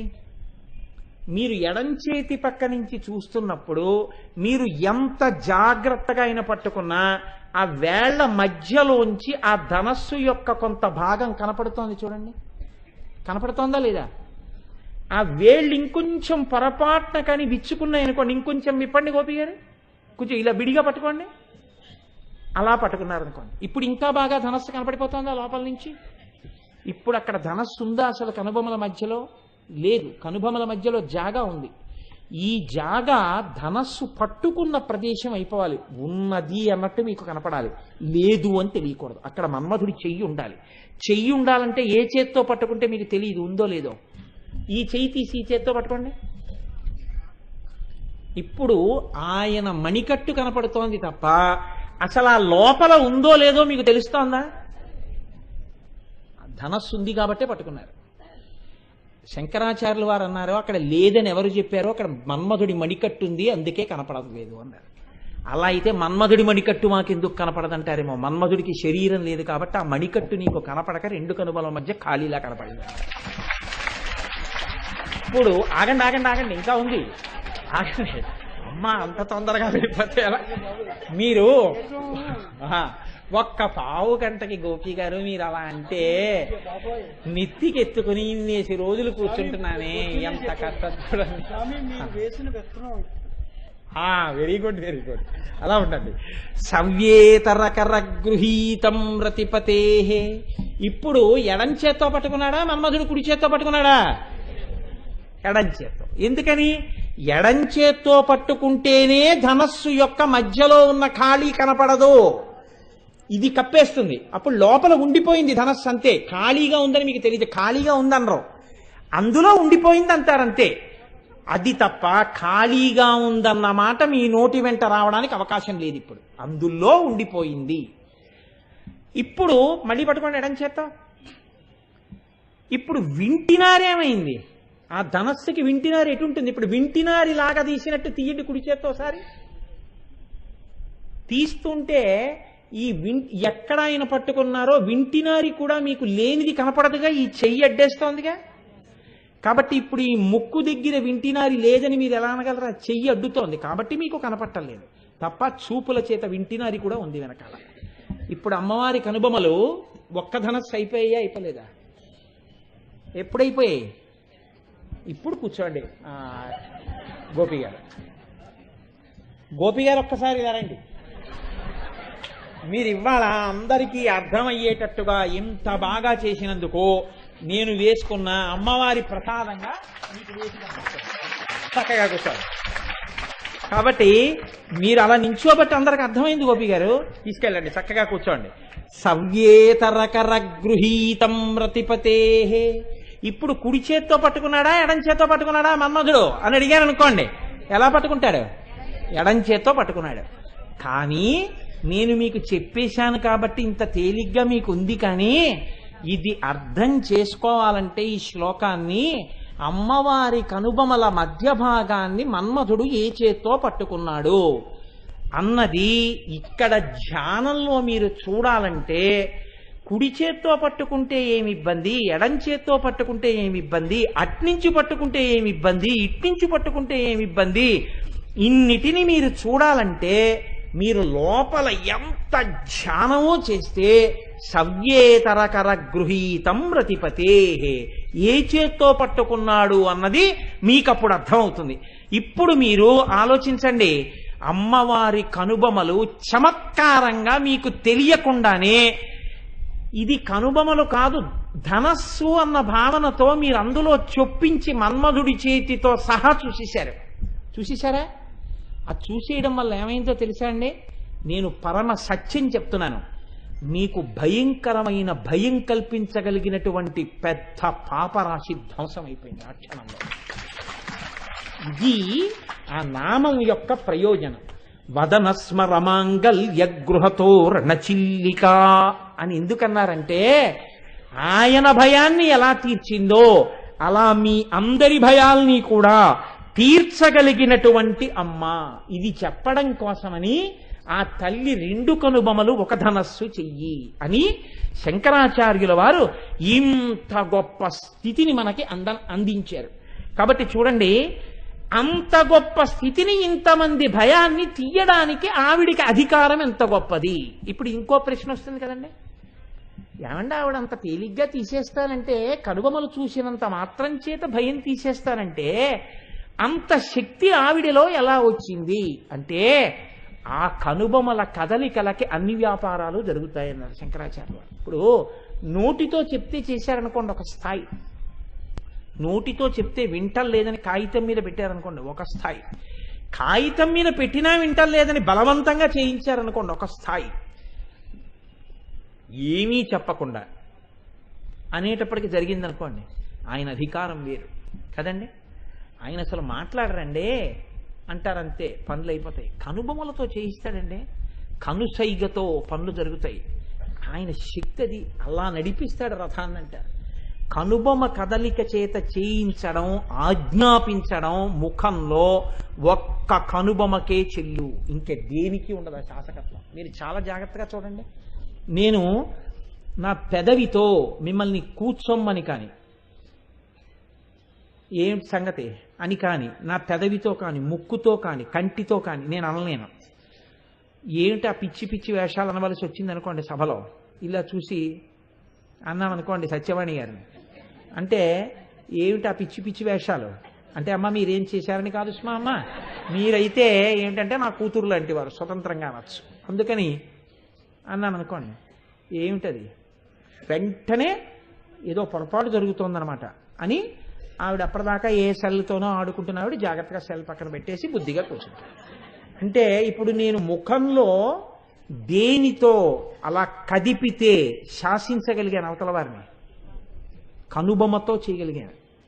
ఇది ఒక్క కనుబొమ్మ యొక్క కదలిక చేత నియంత్రించగలను నేను, అవతల వారి యొక్క నడువడిని శాసించగలను. ఎంత స్థాయిలో శాసించగలను? నా యందు వినయం ఉంటే అవతల వారు నా కనుబొమ్మ కదలిక వింటారు. నేను అన్నాను అనుకోండి, ఆవిడ సెల్ ఇలా చూపించి అందనుకోండి, అప్పుడు నా బతుకేమైనట్టు మీరు ఆలోచించండి. నేను ఇది పట్టుకుంటే నీకేమైనట్టు అని అడిగింది అనుకోండి, అప్పుడు నేనేమైనట్టు? ఆ కనుబొమ్మ కదలికకి నేను పాడైపోయినట్టు కదండి.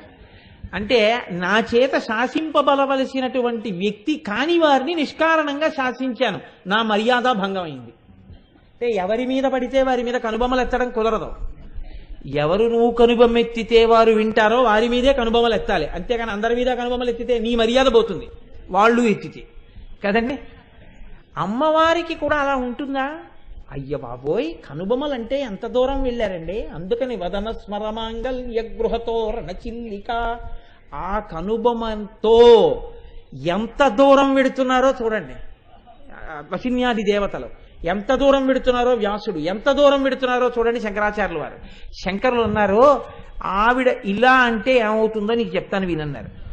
జగత్సూతే ధాతా హరిరవతి రుద్రక్షపయతే తిరస్కుర్వన్నే తత్స్వమపి వపురీశ స్థిరయతి సదా పూర్వః సర్వం తదితమనుగృహ్ణాతి చ శివః తవాజ్ఞామాలం జక్షణచలితయోర్భ్రూలతికయోః. భ్రూలతికయోః, తీగలా ఉన్నటువంటి ఆవిడ కనుబమనిట ఆవిడ ఇలా కదుపుతుందిట. అనేటప్పటికీ బ్రహ్మగారు సృష్టి చేస్తాట. సృష్టి చేసి అక్కడ పెట్టగానే ఆవిడ ఇలా చూసి అంటుందిట. శ్రీ మహావిష్ణువు వాటినన్నింటినీ పరిపాలిస్తాట. ఆవిడ రుద్రుడి వంక చూసి అంటుందిట. బ్రహ్మగారిని విష్ణువుని సృష్టిని కలిపి రుద్రుడు తనలోకి తీసుకుంటాట. ఇప్పుడు ఆవిడ బ్రహ్మగారిని విష్ణువుని రుద్రుణ్ణి కలిపి ఇలా అని అంటుందిట. అంటే మహేశ్వరుడు ఈ మూడింటిని తనలోకి తీసేసుకుని తాను నాలుగింటితో కలిసి సదాశివుల్లో ఐక్యమైపోతాట. ఈ సదాశివుడు లోపల పెట్టుకుని అమ్మవారి పక్కకు వచ్చి కూర్చుంటాడు. ఇప్పుడు ఏమైపోయాయి లోకాలన్నీ? మొత్తం పరిపాలన చేసేటటువంటి ముగ్గురు మూర్తులతో సహా అంతా మహాప్రళయం అయిపోయి ఆవిడ పక్కన సదాశివుల్లో చేరిపోయింది. ఆవిడ కొన్నాళ్ళు పోయాక అంటుంది, ఇలా చూసి అంటుంది, ఆవిడ మళ్ళీ మహేశ్వరుణ్ణి వదులుతాట. ఆవిడ ఆయన వంక చూసి అంటుంది, ఆయన బ్రహ్మగారిని వదులుతాట. ఆయన మళ్ళీ సృష్టి చేస్తాడు. ఆవిడ ఇలా అంటుంది, విష్ణు వస్తారు, పరిపాలన చేస్తారు. ఆవిడ అంటే సృష్టి స్థితి లయము అనుగ్రహము తిరోధానము అయిపోతుంది. 5 కృత్యములు తన కనుబొమలతో చేస్తుంది. బ్రహ్మాండములను కలిపేస్తుంది, బ్రహ్మాండములను సృష్టిస్తుంది. ఇంత శక్తున్న కనుబొమలు నీ భయాన్ని తీలేవని నువ్వు ఎందుకు అనుకుంటున్నావు? కాబట్టి వదనస్మరమాంగల్య గృహతో రణచిల్లిక. శివుడి పట్ల అపచారం చేసిన మన్మధుడికే భద్రగృహం అయితే నీకెందుకు కావు? నువ్వే తప్పు చేశావని అవుతావు. నువ్వు నమస్కారం చేస్తే వాళ్ళిద్దరూ సంతోషిస్తారు. నీ భయం పోయిందయా అన్నారు. మూకశంకరులు అన్నారు మూక పంచశతిలో, మోస్త ప్రభాపతల విద్రుమ ముద్రితీతే భ్రువల్లి వీచిసు భగే ముఖకాంతి సింధౌ కామాక్షి వారి భరపూరణ లంబమాన కాలాంబువాహ సరణిం లభతే కటాక్ష అన్నారు. మూకశంకరులు చెప్పినప్పుడు బాగా జ్ఞాపకం పెట్టుకోండి. శంకర భగవత్పాదులు చెప్పినా మూకశంకరులు చెప్పినా శ్లోకాన్ని మీరు పట్టుకోగలిగితే లలితా సహస్రనామంలో నామం బాగా అర్థమైనా అక్కడితో ఆ నామంతో మీ జీవితం తరించిపోతున్నట్టే. 1000 నామాలు అర్థమైతే ఇంకా ఏ స్థితిని పొందుతారండి జీవితంలో? ఎంత గొప్ప స్థితి. అందుకే ఇవి అర్థమైతే ఎక్కడ నడుస్తుంది? మీరు చదువుతూ ఒక్కసారి వదనస్మరమాంగల్య గృహతో రణచిల్లిక అన్నారనుకోండి, అనగానే అమ్మవారి కనుమలు భ్రోభుగ్నే కించిత్ భువన భయభంగవ్యసని తదీయే నేత్రాభ్యాం మధుకర రుచిభ్యాం ధృతగుణం ధనుర్మన్యే సవ్యేతరకర గృహీతం ప్రతిపతే ప్రకోష్ఠే ముస్తాచగయతి నిగూఢంతరముమే అని శంకరుల శ్లోకం గుర్తొచ్చింది అనుకోండి. అమ్మవారి కనుబొమలు ఎడంచేత్తో పట్టుకోవడం, కుడి చేత్తో పట్టుకుంటే వేళ్ళు, ఆయన ప్రజ్ఞ, కనుబొమలు, వాటి గొప్పతనం, అవి కదిలితే ఏం చేస్తాయి జ్ఞాపకం వస్తుంది అనుకోండి. తర్వాత నామం చెప్పండి చూస్తాను, గుర్తుండదు. అదే నామం వదనస్మరమాంగల్య గృహతో రణచిల్లిక, వదనస్మరమాంగల్య గృహతో రణచిల్లిక అంటుంటారు. భార్య వచ్చి ఏమిటండది వక్త్ర లక్ష్మీ పరీవాహ చలన్మీ నాభలోచన అంటుంది. అంటే అబ్బబ్బబ్బబ్బా నా ఆనందం బాడు చేసేసావే, నాకు రాక కాదే అంటారు. అంటే లలితా సహస్రము యొక్క గొప్పతనం ఏమిటంటే ఏ నామం దగ్గర రెండో నామం గుర్తురాక రమించారో అక్కడే మీరు అనుగ్రహాన్ని పొందేశారు. అలా పొందడానికి అనువైన రీతిలో లలితా సహస్రం ఉంటుంది. అందుకే లలాటము, కనుబొమలు. అసలు ఇంక రేపు కళ్ళు వస్తాయండి. అమ్మవారి కన్నుల గురించి విన్నా, అమ్మవారి కన్నులను మనోనేత్రంలో దర్శనం చేసినా అమ్మవారి కళ్ళ గురించి పెద్ద ఇబ్బంది ఉండదు. ఎదురుగుండా కనబడుతుంటాయి కళ్ళు. ఆ కళ్ళు చూస్తూ కళ్ళ గురించి విన్నవాడెవరో నేను మరొక ఉద్దేశంతో చెప్పట్లేదు. అలా విన్నవాడు నేను పరమ సత్యం మీకు చెప్తున్నాను. కొన్ని కోట్ల కోట్ల కోట్ల జన్మల జీవయాత్ర తర్వాత ఈశ్వరానుగ్రహం పరిపుష్టమైన వాడెవడుంటాడో వాడొక్కడే వినగలడు కళ్ళ గురించి. అసలు విన్నాడు అంటే వాడికి కొత్త కోణం, కొత్త మారాకు తొడిగిందని గుర్తు. పాపరాశి నశించిపోయింది, ఎంత సంచితమో కాలిపోయిందని గుర్తు. అంత అదృష్టం ఉంటేనే వింటారు కళ్ళ గురించి. అంత గొప్ప నామం రేపటి రోజున వస్తుంది. నేను ఇవాళ వీలైతుందేమో అనుకున్నాను, కానీ నడవదు. ఎప్పుడూ ఏదో ఒక నామం పట్టుకుంటే అంతే, అందులోనే సంతోషం, నాకు నడవదు.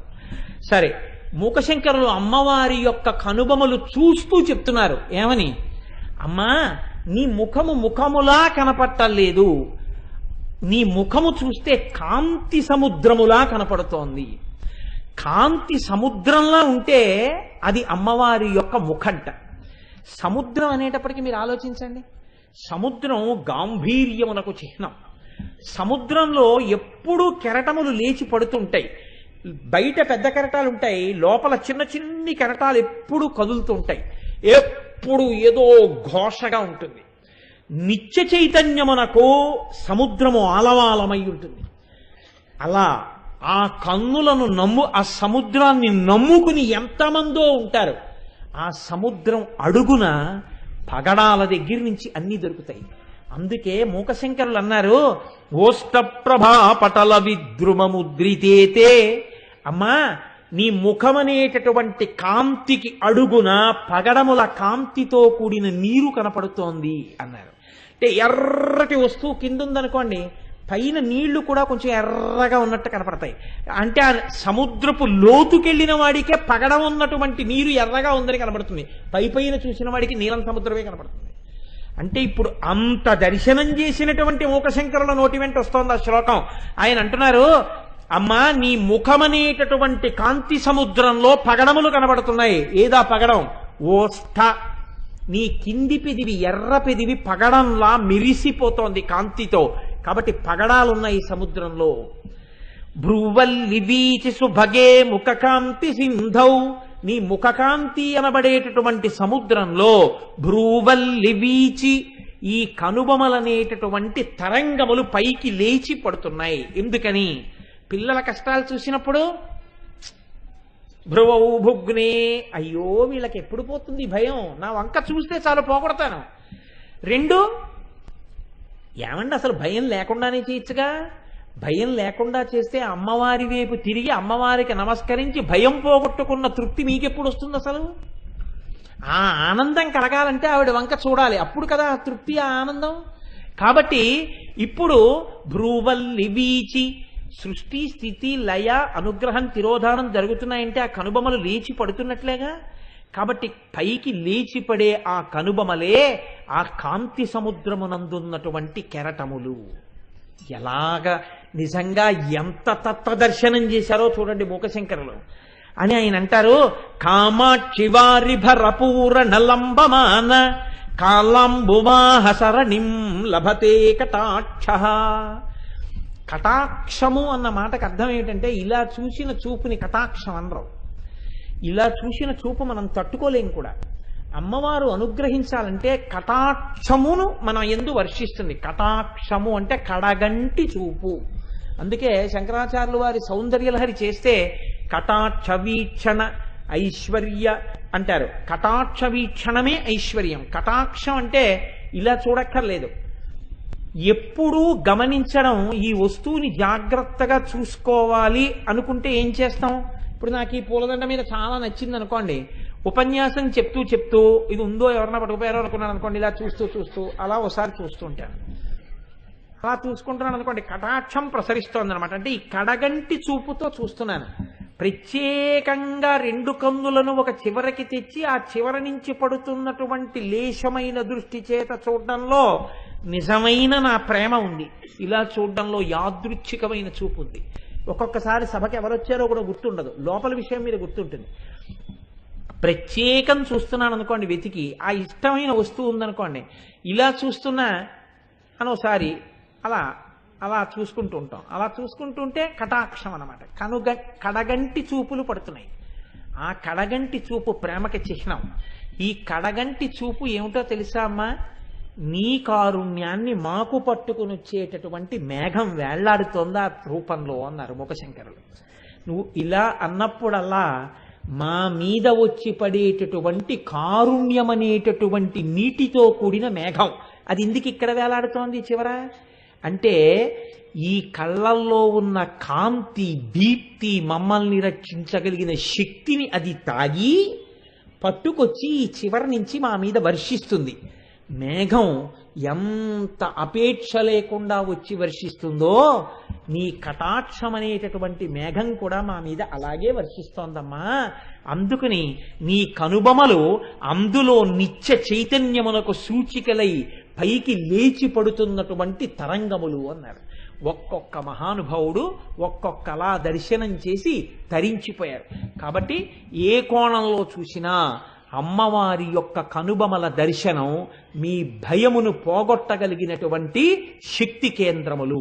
కాబట్టి భువన భయ భంగవ్యసనిని అటువంటి తల్లి కనుబొమలను మనస్సునందు దర్శనము చేసి చరితార్థులమయ్యేటటువంటి అనుగ్రహాన్ని నిర్హేతుక కృపగా ఆ తల్లి మన యందు వర్షించుగాక అని తల్లి పాదములు పట్టి నమస్కరిస్తూ, మళ్ళీ రేపు రోజు సాయంకాలం అందున అద్భుతమైన నామం వక్త్రలక్ష్మీ పరీవాహ చలన్మీ నాభలోచన